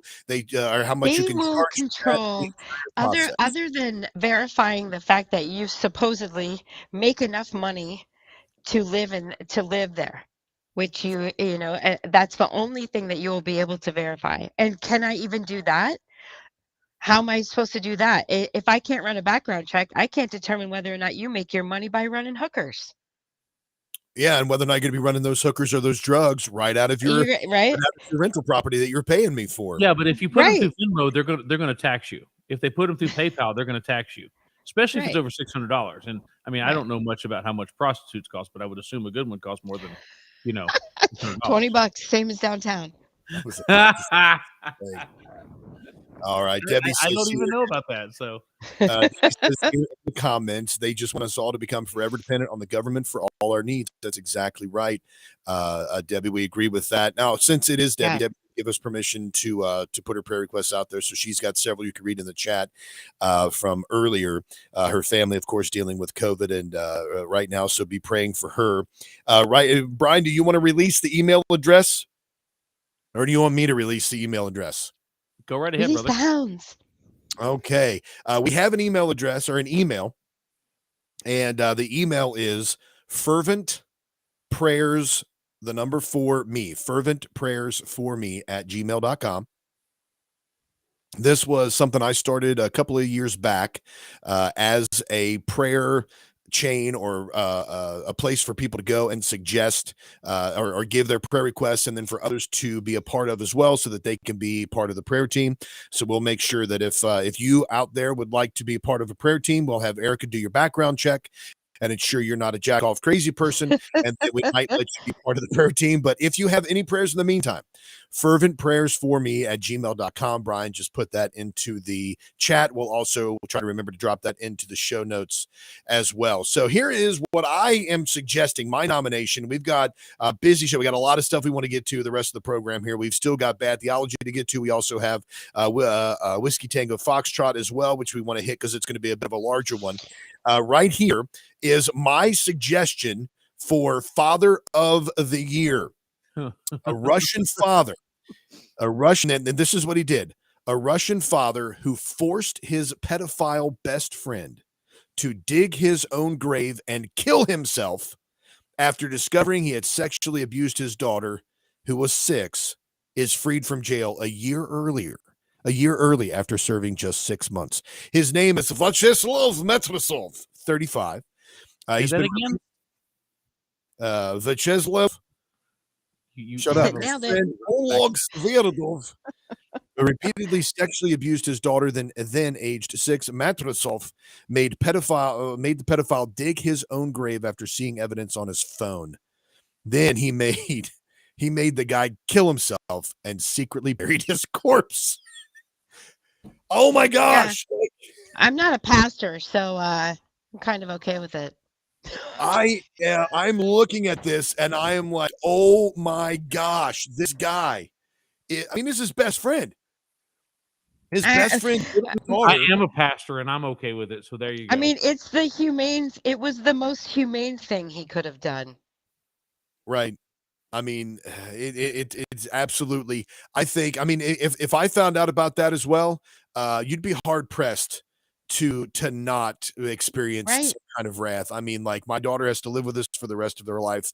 I think I'm going to have to make sure you don't live with anything. So, Svierdov is on the left, watching on the stream. He's on the left, and the Matrasov right. So the guy on the left is the diddler, and the guy on the right is the father. And they were friends prior to the incident. Matrasov said he discovered evidence of his friend's alleged crime while they were drinking together. Here's family. There is the Father of the Year, the world champion of the Father of the Year, made his best friend dig his own grave and kill himself for that because he diddled his daughter. That is right there. Put your nominations for Father of the Year in there as well. Tracy says she's not too upset about that. I don't think I'm upset about that at all either. I mean, pedophiles should all, there is nothing I think that would, aside from murder, aside from rape, kidnap, And then, of course, but there's nothing aside from those obvious capital crimes that deserves the death penalty faster than pedophilia. Here's the I thing. think that was a very humane response to that. There was If we take he could have been a away- lot worse. It could have been, yes. If we take away all the consequences, I go back to what I just said a minute ago. If we take away all the consequences for trying to live decently, now I'm not going to argue that sometimes this is not mental issues and they don't have, perverted proclivities or whatever you want to call it. Fine, I get that, but you do something to try to be a good citizen. I mean, it doesn't cost you anything not to go look out and sexualize children. Go do. This is Bryan, I'm not following what you're saying here, brother. I mean, you got to calm down. okay. Think. So the whole thing about this is Gotta breathe. Just breathe. In through the nose, out through the people mouth. are getting all upset because this man killed another man, and I understand the idea that we don't want to go around. Upset. I don't think anybody here's No upset one's about upset. No, well, I mean, okay, maybe. he went to jail for it. Okay, so he went to jail for killing another man. So there we go. But my what in the world has to break inside of a man's head that says it's okay to do that to a child? I have a very close. I have some. What? It's just like you think that your question there is so full of common sense. I'm not laughing at you, Bryan. I'm not laughing. I promise. It's just like you asked that question, and I have to laugh because of the way that our society has been jackknifed. Like, it is now okay. I don't want to get into a Whiskey Tango story, but it is now okay for children to go to a drag show and watch guys dressed as rainbow monkeys with dildos hanging down to their knees. And It's more than okay. It's more than okay. You better support that, or there is something wrong with you. Exactly. And why is it? Like, because your question again, Bryan, is so full of comments like what snaps inside of a person for them to be like, I'm going to go diddle a kid. But then our society says, well, it's all right for me to take our kid to a guy who wants to do that to them and watch this sexual perversion. I mean, honestly. And my point is I have a personal experience with somebody who was a friend of our family for many, many years. And after this man was like one of the most religious zealots I've ever met in my life. And everywhere he went, he couldn't find a church that was righteous enough because they broke this rule or they broke that rule. Turns out this man had adopted, or his family had adopted 4 or 5 children. And then his wife had a major issue and passed away. Right. And it came out years later that he was doing that to his children, to these adopted children. And he's sitting down in prison now, right now. And I'm sitting here and I won't forget the time when I got the phone call that this was all going on. And I literally called my mother and I was crying. And I said, what has to break inside of a man's head that you can take someone who your responsibility is to take care of that child? You didn't, that wasn't even your child naturally. You went and you sought after the guardianship of that child. You fought in the courts for that child to bring them into your home and then abuse them. Yeah. I'm sorry, suicide is not good enough for you. It's not. There is no. Dude, you're preaching to the choir here, because it is the most egregious, especially in a situation where it is a father or a guardian that is over a child, who's just like you just said, man. It's their responsibility to nurture and care for that child, and you violate them in the most repugnant, disgusting way. You violate the trust, you violate the love, you violate absolutely everything. And it's an absolute horrible thing to do to that child. All right, folks, we're going to have to move on from that topic because we got 2 other things to cover here real quick. We've got bad theology here. Bryan, you and I are going to have to keep this one short if we want to get to Whiskey Tango Foxtrot. But here's a nice little clip from a guy on TikTok here. And there's a comment, usually on TikTok, if you've ever done this, you can stitch, you can put like, whatever it is, do a side view, whatever it is. But there's a comment: the Bible is written with one meaning by a single divine author. Human misunderstanding isn't proof of postmodern view of scripture. And here is what this guy's reply to that comment is. The idea that the Bible is a Oh, boy, hold on a multivocal second. text There we and go. or When that I there's don't- only a single meaning for Here you go. Here we go. The idea that the Bible is a multivocal text and or that there's only a single meaning for any given passage in the Bible is not a postmodern view of Scripture. It's an ancient view of Scripture that we've now recovered in the postmodern period after the period of modernity falsely insisted there's only a single meaning to any given passage in the Bible. This is a recent development in the history of Christian thought. You don't find any references to this prior to the early modern period. It wasn't popularized until 19th century fundamentalism, and it didn't reach anything like a common consensus crystallized doctrinal form until the Chicago Statement on Biblical Hermeneutics 50 years ago. Throughout most of Christian history, and we inherited this from our Jewish brothers and sisters, throughout most of Christian history, there's been the underlying assumption that any given passage in Scripture has multiple overlapping meanings, usually a literal meaning, then a moral meaning, an allegorical meaning, an anagogical meaning, referring to the church in the end times or something like that. And that's the way that most biblical interpretation is unfolded. In fact, most people in the ancient period thought that the literal interpretation of any given biblical passage was for simpletons and untrained people, unspiritual folk who didn't have access to the more significant allegorical meanings of Scripture. This idea that the Scripture only has a single meaning in any given passage isn't even a sustainable way to read the New Testament, because of course New Testament authors allegorize sections of the Old Testament, adding to the literal meaning of the passages with new allegorical meanings. So what are you going to say in this situation? That the original literal meanings of these passages were false? Or that this new allegorical meaning somehow replaces the old literal meaning, and now we can no longer read these old passages with their literal meaning, and therefore it doesn't make any sense? That's ridiculous. This attitude of the Bible having only a single meaning to any given passage is not a sustainable way to read Scripture. All right, Brian, you're up. So basically, what he's saying is the Scripture can mean whatever I take it to mean, whenever I take it to mean it, however I want it to mean it, because it's all allegorical. And anybody who dares says that it is only one meaning or one context is somehow heretical. And this right here just absolutely blows my mind that you can read a sentence, you can read a commandment, you can read a statement, you can read a version of history, which is all listed in Scripture, and think, well, the big bad Sky Daddy didn't really mean it that way. What he meant was this. Sky Daddy. And well, that's what they call him. I mean, that's what it's crazy that this post, he keeps calling it postmodern. And then I actually interacted with this guy and I said, listen, you can talk about postmodernism and talk about how that this is postmodern, but even John Calvin back in the 1500s made a comment that Scripture, although it is fertile with the idea of what do you call an all-knowing fount of knowledge, only has one meaning because it has to be in context. Now, I'm paraphrasing his quote, of course. But he said, well, even John Calvin was considered postmodern. I'm like, have you looked at the theological timeline? The postmodern period didn't start to the 1700s. Oh, no. It was well before that.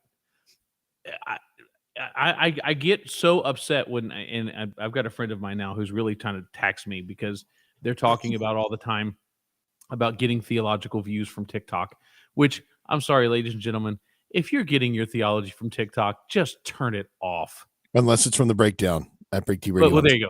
Unless it's from the breakdown, yeah. But we're not on TikTok all the way. We're kind of got our toes dangling into TikTok, What? right? Exactly. I don't know. That's my thoughts, Aaron. What do you think? Erica was going to say something. What do you have to say, Erica? Oh, sorry, Erica. I mean, I can't say that I agree with him. I think there's only one. There's only one explanation. Sure. But that's, I mean, that's just my opinion. So, I agree. Your opinion might be different. Well, the opinion, of course, is that's the key word. It is so. Hermeneutics is a very divisive approach. So hermeneutics is the science of interpreting Scripture, the science of interpreting the text. Oh my gosh, I can't believe it. I totally forgot to play the music. You're teaching some bad theology. I'm just throwing it in there because I can't not play it 2 weeks in a row. You're teaching some bad theology. Repentance is the only cure that you need. Well, Brian, there goes that production value comment you got. Yeah, it was it's so much for production value. Of course, I just played this right before I started to give my answer, so I don't know how well that's going to play out. But yeah, hermeneutics is a very difficult topic. It's the science of interpreting scripture. It has changed throughout the years, and then there's been different ways that people have explained it. Most Protestants and evangelicals use the historical grammatical approach to scripture, which is where you take what the historical writers meant at the time, what they were trying to say. The issue with this is, like you're saying, Brian, it becomes a wax nose where you can make scripture say whatever you want it to say. What I think would be better served is to realize that the text of scripture means one thing. All right. It has one underlying meaning in the text, but there are thousands and thousands of applications for particular scripture. When somebody says, what does John 3:16 mean? Well, here's what it means: that God so loved the world that he gave his only begotten son. It means that Christ came to the earth because God loved and he sacrificed himself. That's what that text means.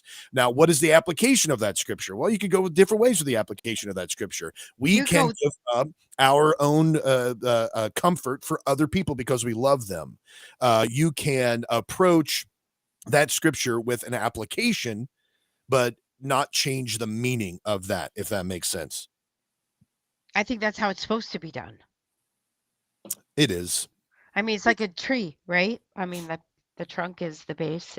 That's the interpretation. There's only one. How you want to apply it is the branches. Extrapolate that out, Brian, to the leaves. Well, and there's any number of ways, right? Is what I'm saying. Well, and the other thing you got to do is it's like we talked about last week, and I think this is key, is when people start challenging the authority of the scriptural voice. Like, for instance, Paul. Paul he was just giving his own opinion. Where do you draw the line? I mean, where do you say so literally what this last one we did last week was the only time it can be written or considered God is when Jesus himself said it. So Matthew, Mark, Luke, John, all the other 12 apostles, Jude, James, all the Old Testament, whatever. It's crazy. Exactly. All right, now moving along, nice and quickly. Like, here we go. The last few minutes of the program.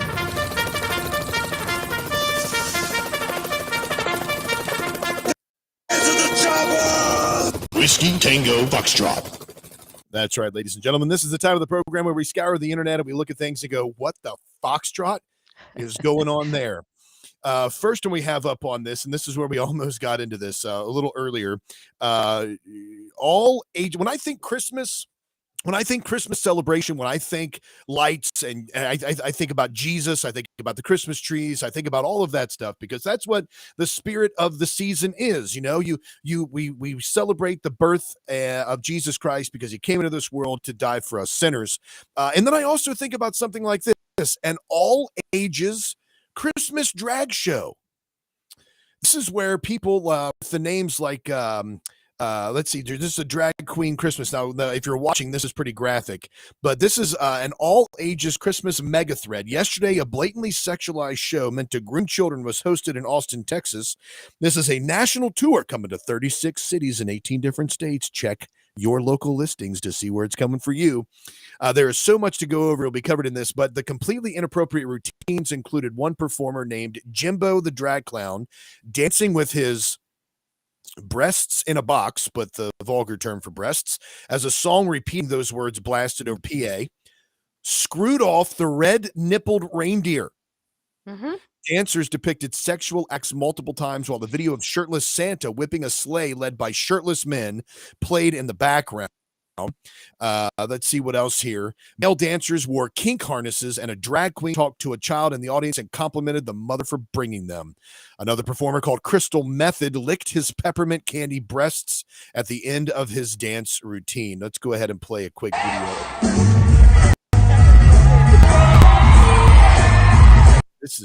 This is absolutely disgusting. This is what children are watching.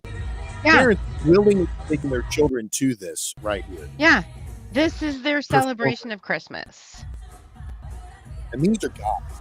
This is a guy delusional, dressed like a woman, thinking that this is okay, dancing with other guys. I'm going to turn that off. What the Foxtrot peeps are. That's our What the Foxtrot story here. Here's another one for us. This a German has. Let's see here. A German molecular biologist unveils the concept of the world's first artificial womb facility, which can incubate up to 30,000 lab-grown babies. I'm sorry. This is terrifying. Everyone out there that is watching, I mean, can you post this link somewhere? Because That's the Matrix, baby. That's the Matrix right there. This is terrifying. Terrifying. Here it is. Here's a little bit of this. Here we go. As you can see, the video is just a second. Introducing Ectolife, the world's first artificial womb facility, powered entirely by renewable energy. Oh, by renewable energy. Ectolife allows infertile couple to conceive a baby and become the true biological parents of their own offspring. It's a perfect solution for women who had their uterus surgically removed due to cancer or other complications. With Ectolife, premature births and C-sections will be a thing of the past. You know what else will be a thing of Ectolife the is past? designed to help countries that are suffering from severe population decline, including Japan, Bulgaria, South Korea, and many others. So that right there, what the foxtrot is going on? Look at that. If you can see this, there are just pods. If you've seen the Matrix, this is exactly, Brian, this is exactly what I I'm thought sorry. Okay, guys, this is exactly what we were talking about earlier. Why are you okay in your brain with them saying climate change, decrease population, but look, we're here to help you grow your own babies, to increase your population in places where it's lacking. I don't believe you. I don't believe you. You know what I think about this? I believe that this is a great way for the elite to be able to grow and harvest their own sex slaves. 30,000 babies a year. How many times are they going to grow their own children? They're not going to have to traffic them anymore. They're not going to have to kidnap them anymore. They'll just grow them for their own purposes, their own child sacrifices to Moloch, and they'll be able to harvest as much adrenochrome as they want. Folks, Merry Christmas. We might see you next week. If not, keep up to date on breakthroughradio.com. And until next time, from all of us here, make Christ supremely valuable.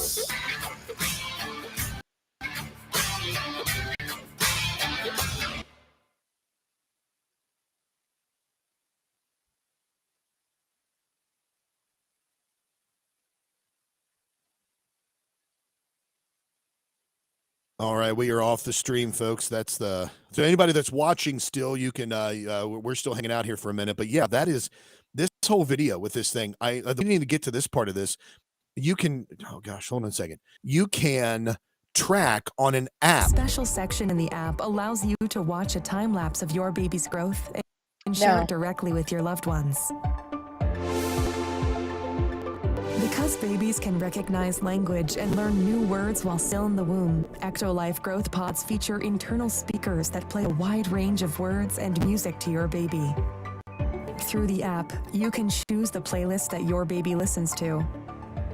You can also directly sing to your baby and make them familiar with your voice before birth. Our goal is to provide you with an intelligent offspring that truly reflects your smart choices. Intelligent offspring. They're pre-programming Ectolife the improves clones. your bonding experience with your baby. Hold on, what was that, Brian? They're pre-programming the clones. They are pre-programming,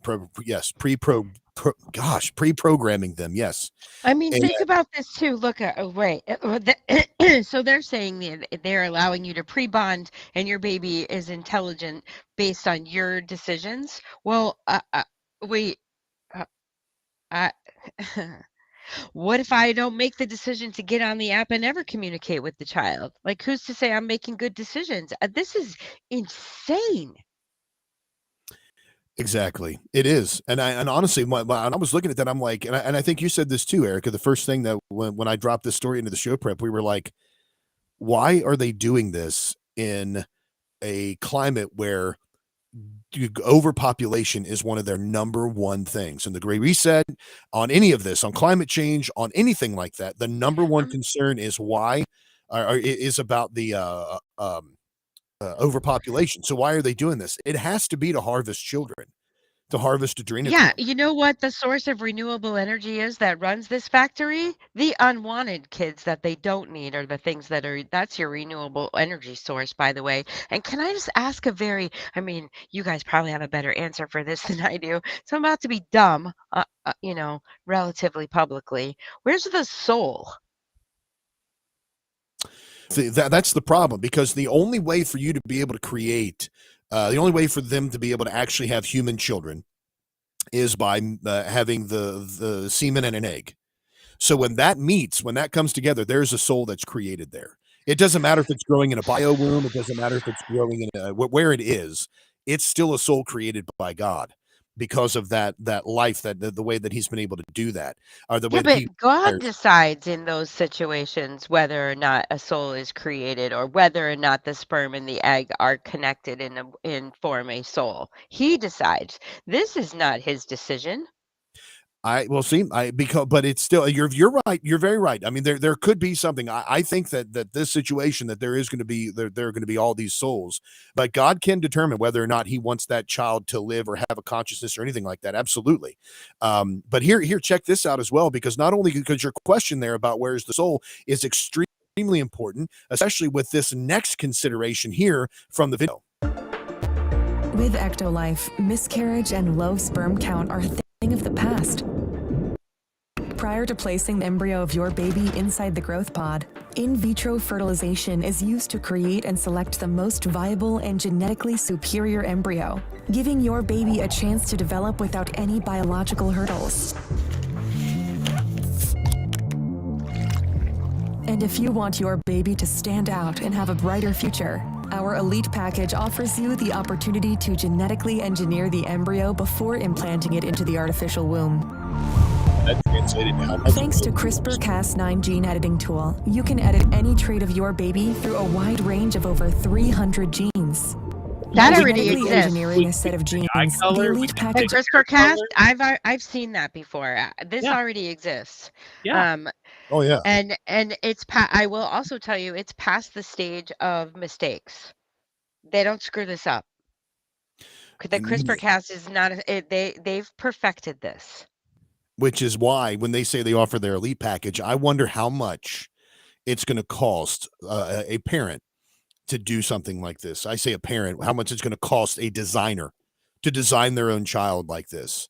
The tens of millions of dollars, the hundreds of millions, the billions that they're going to be able to make from the Elite. Because if you can get down to the eye color, if you can design all of that, you're creating your next worker force. You create the next round. You're going to create a caste system, just like Aldous Huxley had in a Brave New World. You can already predictably and consistently and repeatedly do eye color, curly hair, straight hair. You can pull out certain, gene predictors that they say that work, like breast cancer. You can already pull out certain characteristics that they prove are related to certain hereditary diseases, because you're engineering it like they're showing you prior to even putting them together. So that means all the children will have the COVID-19 vaccination. Well, they won't need it. It's already in there. They'll be genetically engineered to make sure that they're resistant to most of those viruses and strains. Right. I thought about something the other day too, was that you talk about sci-fi, Brian. Remember Demolition Man? They did not have sex. They had like their sensory or whatever it was, where they mimicked their body mimicked the sex.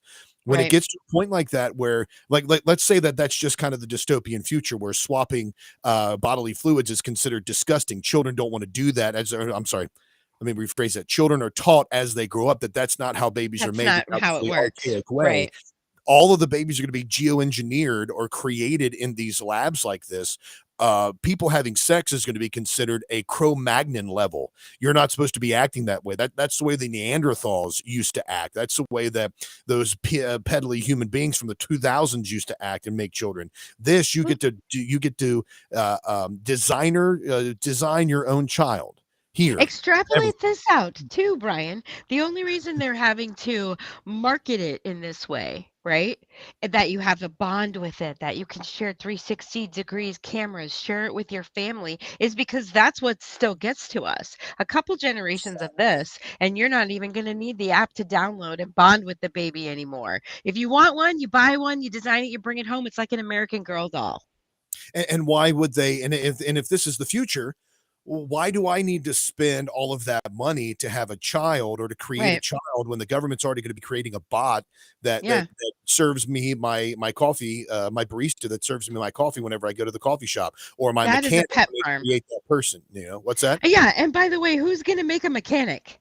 Well, I No one's think it's gonna be like, I got, oh hey, I got my pod kid, but he's a mechanic. Oh, I guess you didn't get the elite package. I mean, what are you talking about? This is I'm that going to crazy, genetically engineer my kid who grew up with a job that has his name on his shirt. here, right? here you go, Aaron. You ready? Watch this. Here you go. This is sex now.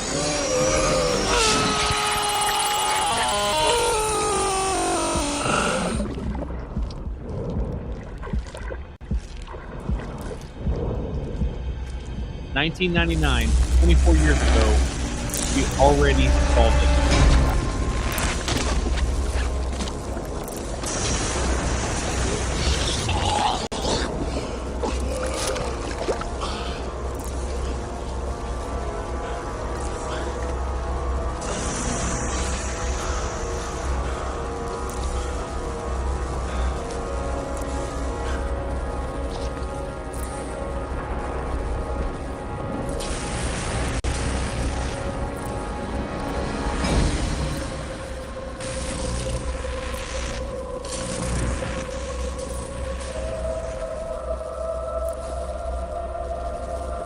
Living off the energy of the human.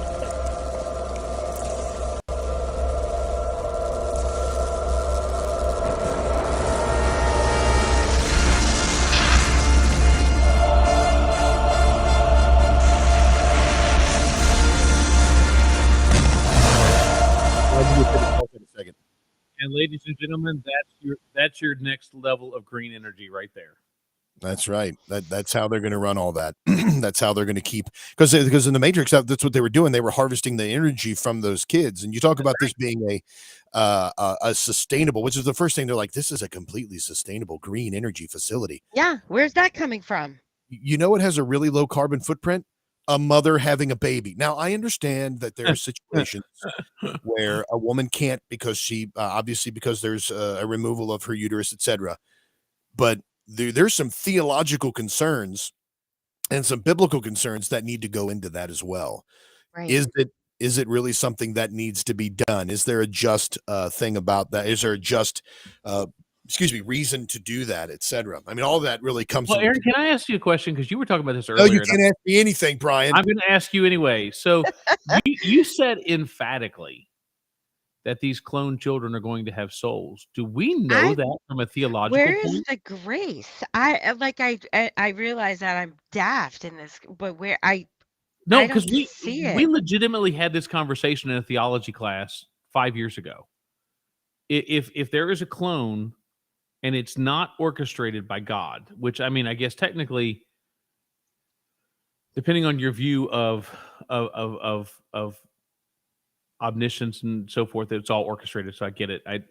But if you take and you manually create this item, you create this child, this pod baby, as she so eloquently put it, which I love. We're gonna have to like, trademark that name. But you got a pod baby, right? So is there anything that tells us with all certainty this child has a soul? So here's where I stand on this. Before Erica made that comment, yes, I believe that person would be a soul because that's the process of egg and sperm. That's what God has ordained as being the way that we recreate, right? Obviously, we know that. Okay. Now, if God decides to not give one of these children a soul, or any of them a soul, the question becomes, are we going to have a group of soulless people walking around, or are you not able to have any personality, any cognition whatsoever, any brainwaves without the soul? Everything you have in that situation that I just saw is downloadable. Whether or not they can play the violin, whether or not what kind of medical background do they have? Everything in there is engineered. I don't know how that is. I don't know. I don't know how that is a soul. I've made the joke before that if I could put one of those ports in the back of my head and I could learn how to do all the computer stuff, or I could learn how to drive or fly a helicopter, or I could learn how to play the guitar in seconds. I mean, as a geek, there's something that's appealing to that kind of level of access to information, right? Right. But at the same time, the thought of this child, and Aaron, you said you keep using the term sperm and egg. I mean, they're using genetic material. There's nothing that says I mean, obviously the show or the video you showed shows the in vitro fertilization, but do we really need that once we have DNA? No. And not only that, then I'm also what happens what if it breaks? What if it's broken? That's not what I ordered. Or better yet, okay, so what exactly? It's not what I ordered. They have the wrong hair color. They have the wrong eye This color. isn't what I ordered. It doesn't work right. It's stupid. Or Yeah. better It's not yet, doing what it was supposed to do. And when Let's they go hit back- that adolescent or that teenage years, they're still smarting off. I did not order this. I wanted Correct. a team that was going to listen to me. Right.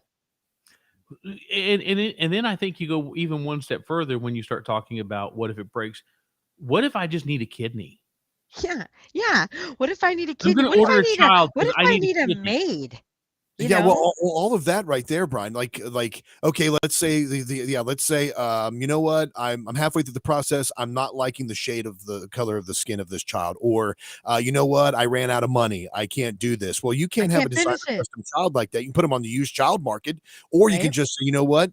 There's a vaccinated person that's on the donor list in Chicago or in India, and that matches this blood type. Just think about how they have 75 facilities with all of these pods. They can grow. This facility D, is Right. only for harvesting organs. The cell facility F is for adrenochrome. Yep. Facility G is for child sacrifices to Moloch. How many tens of thousands or hundreds of millions of kids, of people, can be created and no one ever knows? Somebody said in the comments earlier, I think it was Roger Rabbit. He was like, if they're telling us this now, how long have they been doing this? Well, That's how Well- long have they been doing it? A long time, because they're saying introducing the world's first facility. Introducing, here it is. Not introducing, let's talk about it. We're thinking about doing this. What if? Introducing, hey, do you got a lot of cash? You can make your own kid right now. That's and already a thing. and then we're gonna. This is kind of like a Freaky Then it's Friday going to be a topic. human right, and the government's going to sponsor it, and the government will pay for it if you get on the right program.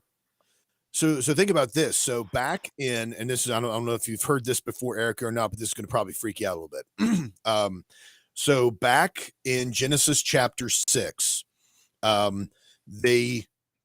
the angels, what they say in Genesis chapter 6 is that the sons of God looked upon the daughters of men and they had sex with them. Right. It says, it came to pass when men began to multiply on the face of the earth, the daughters are born unto them, that the sons of God saw the daughters of men, that they were fair, and they took them wives of all which they chose. And the Lord said, my spirit shall not always strive with man, and that he is also flesh, at these days shall be 120 years, etc. That right there, that passage of scripture talks to us about the Nephilim, where in verse 4, it says there were giants in the earth in those days, and also after that, when the sons of God came in unto the daughters of men, and they bare children to them, and the same became mighty men, which were old men of renown. And then later on, it mentions the word Nephilim. That is where fallen angels commingled with human beings. Right. Now, the question is, do those have souls? Do those beings have souls? This is where we get a lot of our mythology of the gods communing and having sex with human women and creating demigods. Okay? Demigods, right? They were like, Right. The yeah. half human, half God, right? Yeah. So it Did sounds they like- have souls? That's wow. Yeah. So the question is, do they have souls? Because this is also when on Mount oh shoot, it's completely escaping me. Olympus? Where the angels then taught humans, the fallen angels taught humans the arts, the dark magic, and then they started teaching them how to commingle their bodies, their DNA with human DNA, and that's where we have also the centaurs and help me out with some of those other mythological names, Brian. The half man, half bull. Yeah, the centaurs, the cyclopses, the just basically the mythological creatures that are just like half humanoid, half other things. Like right? a minotaur? Minotaur, yes, minotaurs and Minotaur, things yep. like that. That's where a lot of that mythology comes from, and so it comes from the fact that those angels had taught humans how to do those things. So, are those beings with souls? Right? Some people even think that that's what the aliens are. They think that's what possibly Bigfoot is. Don't mention that to the Bigfoot crowd, though. They will get pissed if you say Even that. the Vikings had a term for it, for the demigod type. I mean, it crosses over to a number of different theories, right? Exactly. Yes. So wasn't that from the Book of Enoch there, Aaron? Is that what you're talking about? The Book of Enoch does have a lot of that information in there. Yes, Enoch and Jasher both have those. Yes. That they talk about that, but they talk about the giants as well. Right. But those creatures, did they have souls? And then you think about a lab like this. Is it possible that the people who are being taught this information, CRISPR, and this biomolecular person, this biologist, the molecular biologist that is creating this, introducing this, could they also have been instructed by these demons who are now going to use these children as a way to impart their spirituality into them, so that you create a mass army of people against Christ? I mean, like, look at it. It could be like the army of the orcs, only they're a lot better looking. I was just going to say. I know, but then that would imply that the army of orcs had souls. Well, but to all my Star Wars fans out there, the one thing keeps coming to my brain is Order 66. Are they going to be able to fix these children DNA-wise, or put some kind of trigger into these genetics that at any given point in time, we click a button and they now belong to us? Of course they do. There and that was going to be my, like, what's your return policy, right? Like, sorry, we need to call them all back. There's been a mistake, or I don't know. Well, Aaron, think about this right here. I don't think they can have souls. That is not creation. That Think is about this not. right here, as far as that what you were saying, Brian, the ability to turn something on. Well, yeah, exactly.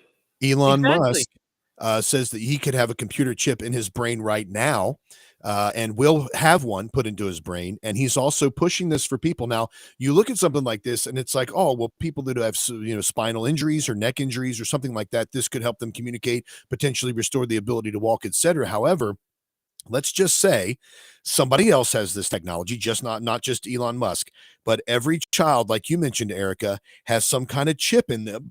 Oh, excuse me, where it's almost like a Manchurian candidate, only you don't have a keyword, you don't have a handler.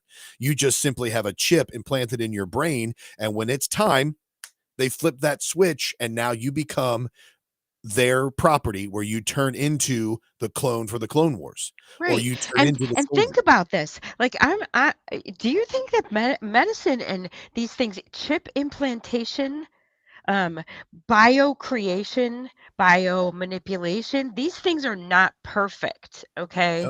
What if the chip goes bad? You're still talking about something that can cause massive problems. And then what? Erica, that's what the nanobots are for. Duh. Right. I mean, they tell you about what it can do. Oh, you could learn how to speak Chinese in 5 minutes. We can just download it to you. You can learn jujitsu, Brazilian jiu-jitsu. You don't even have to do anything. You just download it and it's right there, right?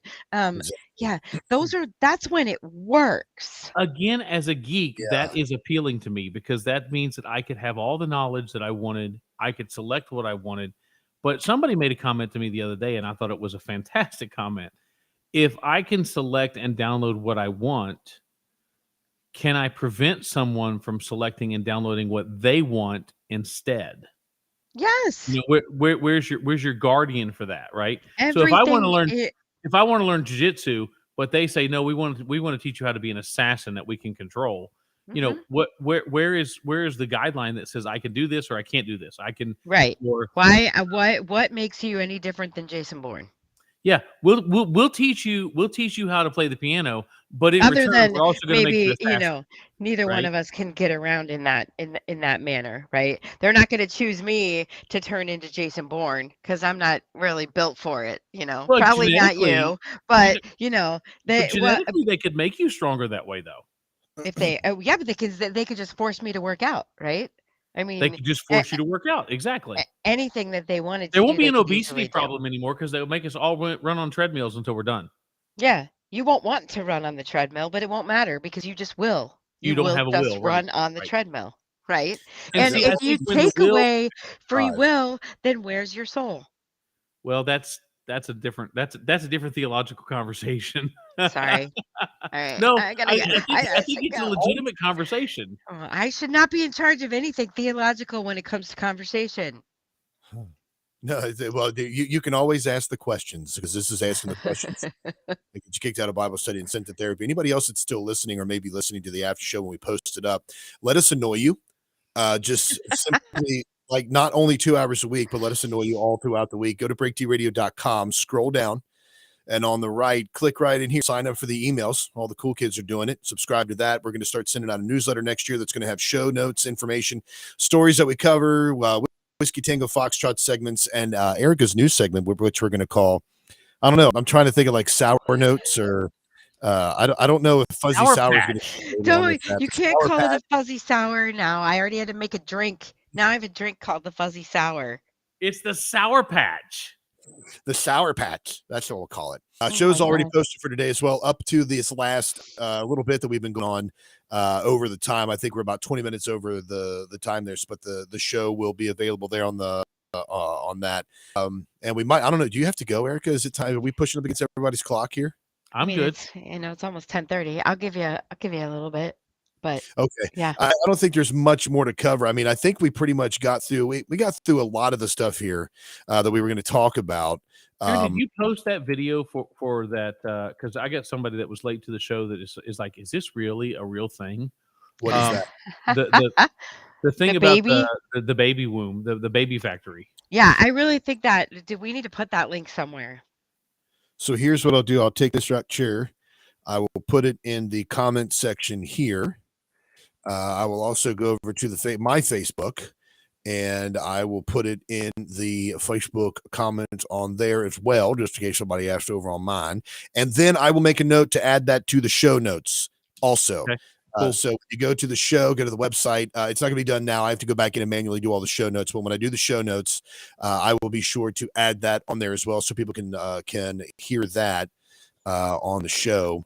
I'm going to put up a disclaimer that says that anyone who takes action in any way based on anything that I say on this program, I am not liable. You need to put a self-indemnification clause out there. Do not. If you That's decide to take action based on anything I've said on this show, it is not my fault. I am not trying to incite you in any way. Since Erica already doxed me tomorrow and knows that I'm going to be at the Northside Church of God, Come on, everybody he knows. doxed me. Yeah, so just know that that's a call to action, Erica. That's It's a call violence. for And we will people. not stand for that. It's not a call to violence. It's a call to get your ass in church. I had some preacher friends of mine come That's over. that's a great marketing right there. Get your ass in church. I had some preacher friends of mine come over to the house the other day. We were celebrating a guy's birthday, and we stopped up here at a place that was supposed to have lunch for us, and they weren't open or whatever. So we come back to the house, and they noticed my church sign. The last church sign that one of our ladies put up on the church sign says, blah, blah, blah, just come to church. Yeah. And they were all cracked up over that sign. The last time I walked into the church with my mother, the priest looked right at me and said, "Welcome back." And my mom turns and looks at me and goes, "How'd he know?" I was like, he just recognizes me as not someone who's normally here. Come on. You live in a tourist town. He's not on me. Let's go. Oh man. Let's see here. Just remember the beard rules, folks. The beard rules. Rules the beard what? rules. By the way, It's I need everything. to say something about that picture. I think that the picture that posts when you turn off your screen is a highly inflated version of your beard. Is it? I think so. Well, okay. Professor Lord Lovey-Dovey Touchy-Feely Lugnuts has some kind of man crush on Brian's beard, just on his beard. He doesn't He even does. he just Well, likes his beard. yeah, well, Rusty's probably beard growing challenged. Oh, well, you you're know. very welcome, Debbie. Look at that. Debbie says, thank you for this great, informative, thought-provoking show. That's awesome. Aw. Well, thank you very much for that. It's very sweet of you, Debbie. Gosh, we miss you and all those comments. I'm glad you had fun in Florida. Sorry you're struggling with all I'm waiting for her weekly hashtag because I haven't seen one in so long. I wonder what she's going to come up with this time. Don't do it. Brian, stop. God. You can't do that, Brian. That's like, gosh, it's like giving yourself your own nickname. There's rules, man. There are rules. I said I'm waiting for her hashtag, whatever that might be. It doesn't have to be on me. It's not always focused on me. Here we go. Well, most time it is. Okay, most time it is. But I can't believe you said that with a straight face. I tried. I couldn't hold on to the straight face forever.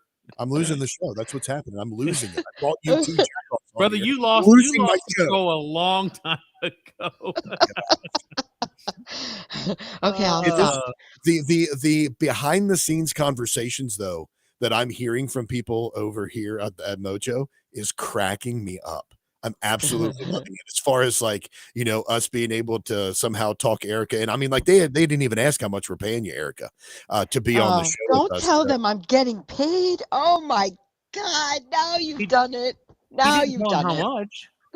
Oh my God! Oh man, I mean, like everybody, from the scuttlebutt, Brian, the scuttlebutt, I hear. Scuttlebutt, yeah. Is I'm so happy about that. But here's this story real quick. I wanted to get. We had an LGBTQIA and PLL and ZZ section we didn't get to today. A player leaves an all trans hockey game with a concussion. It says here that transgender man suffered a concussion. So a transgender man would be a woman. Right. During a National Hockey League. Now, this is an NHL, right, Erica? I know you're an NHL fan, right? Yep. This is an NHL-sponsored all-trans draft tournament. Right. Wisconsin. Yeah. So Yep. you've heard of this. Yeah, well, draft tournaments are a thing, right? You can be coming out of school, you can be coming out of high school, you can be coming out of college, you can be it's how it's kind of like being seen. It's how you want to get seen for the draft, right? And because not everybody travels around going to college hockey games, and that's not always the best way to see players, especially if they're international. So you can do these draft tournaments, but this is the first time they've ever had everybody playing, and it doesn't really answer the question of because women's hockey is a thing. So is men's hockey. So I'm not sure they have an all trans draft, but is it for the women's teams or is it for the men's teams? It's not clear. Yeah, like the whole thing. I would assume that if you're a trans man, trans woman, if you're trans anything, this is where you go. It might be the answer to making sure that trans women don't get their, don't go over into like the MMA and crack a real woman's face open, crack her skull, or vice versa. So this might be the answer. Like you have like your legitimate men's NHL, your female NHL, and then you just have like the melting pot of like the melting crack pot or crock pot. But that's what I'm saying is this doesn't make it clear. This doesn't make it clear where these individuals end up playing. It's just like for the NHL, you have a draft tournament. You'll have a draft tournament for the Big Ten, right? So every player that's coming out of the Big Ten that meets draft requirements or is draft eligible will go play in this draft tournament. They make teams that are made up of the people that qualify for these tournaments, and the scouts come and they watch you play hockey. If you're in one of those draft tournaments that you're trying to get drafted to a team for the NHL. What the goal is. This article does not make it clear this is an all trans draft tournament, but where are the players going? They're not talking about that. Oh, okay. So you're saying that this is where the trans athletes go for the draft tournament, but if they get drafted, then do what? they get men's or women's? Okay. Yeah, Oh, there's no current. There's no trans hockey league. So this is just a tournament that that the NHL sponsored that said, hey, if you're a tranny and you oh wait, can you say tranny? If you're trans and you want to play hockey, come play in this draft tournament and we'll bring the scouts to watch you play. wow. But then what? But then do they do, like, you may have said this, but do they do a draft tournament with men and women playing in the same game? No. All right. So No, you have draft tournaments for women's hockey. You have draft tournaments for men's hockey. There's no crossover. It's not co-ed. Gotcha. Yeah, but okay, time out. You said there's no crossovers. Isn't the term trans? Isn't that crossover? I mean that there's no No dicks pun intended. playing in women's hockey, and there's no vaginas playing in men's hockey. And yes, all thank right? you, Debbie. You came through with another wonderful hashtag. That's awesome. Which I unpinned. You don't know how to do that. I saw you thoughts are unpin real. it, but I don't know why you unpinned it because that's awesome. You're just jealous that she doesn't like you all as much as she likes I me. am still laughing at Erica's comment. Yeah, tranny. No. Say your comment again, Erica. Please, you have to. You have to say that again so we can get a clear shot. There are no dicks playing in women's hockey, and there's no vaginas playing in men's hockey. Oh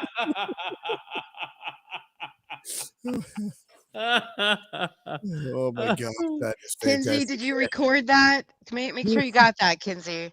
Hey, one more time so we can get a clear recording. 'Cause I laughed. I'm sorry. Come on, no, really seriously, I think you got it one of the other two times.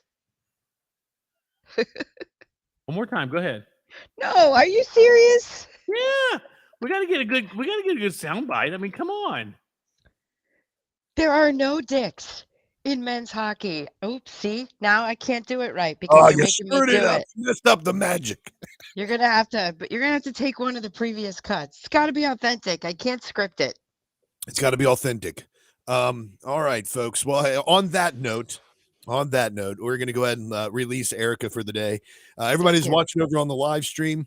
Thank you for your support. Don't forget to share the show to everybody. It's also already available up over at breaktradio.com. And you can leave sound offs through the week as well. Simply go to breaktradio.com, click on the microphone in the bottom right-hand corner, and you will be able to leave a sound off. Until next time, everybody, make Christ supremely valuable. What's that, Erica? I was going to say, we're going to be groundbreaking if it comes out that there is a dick playing in women's hockey or a vagina playing in the NHL that I don't know about because, Well, we're extrapolating. That's probably happening, right?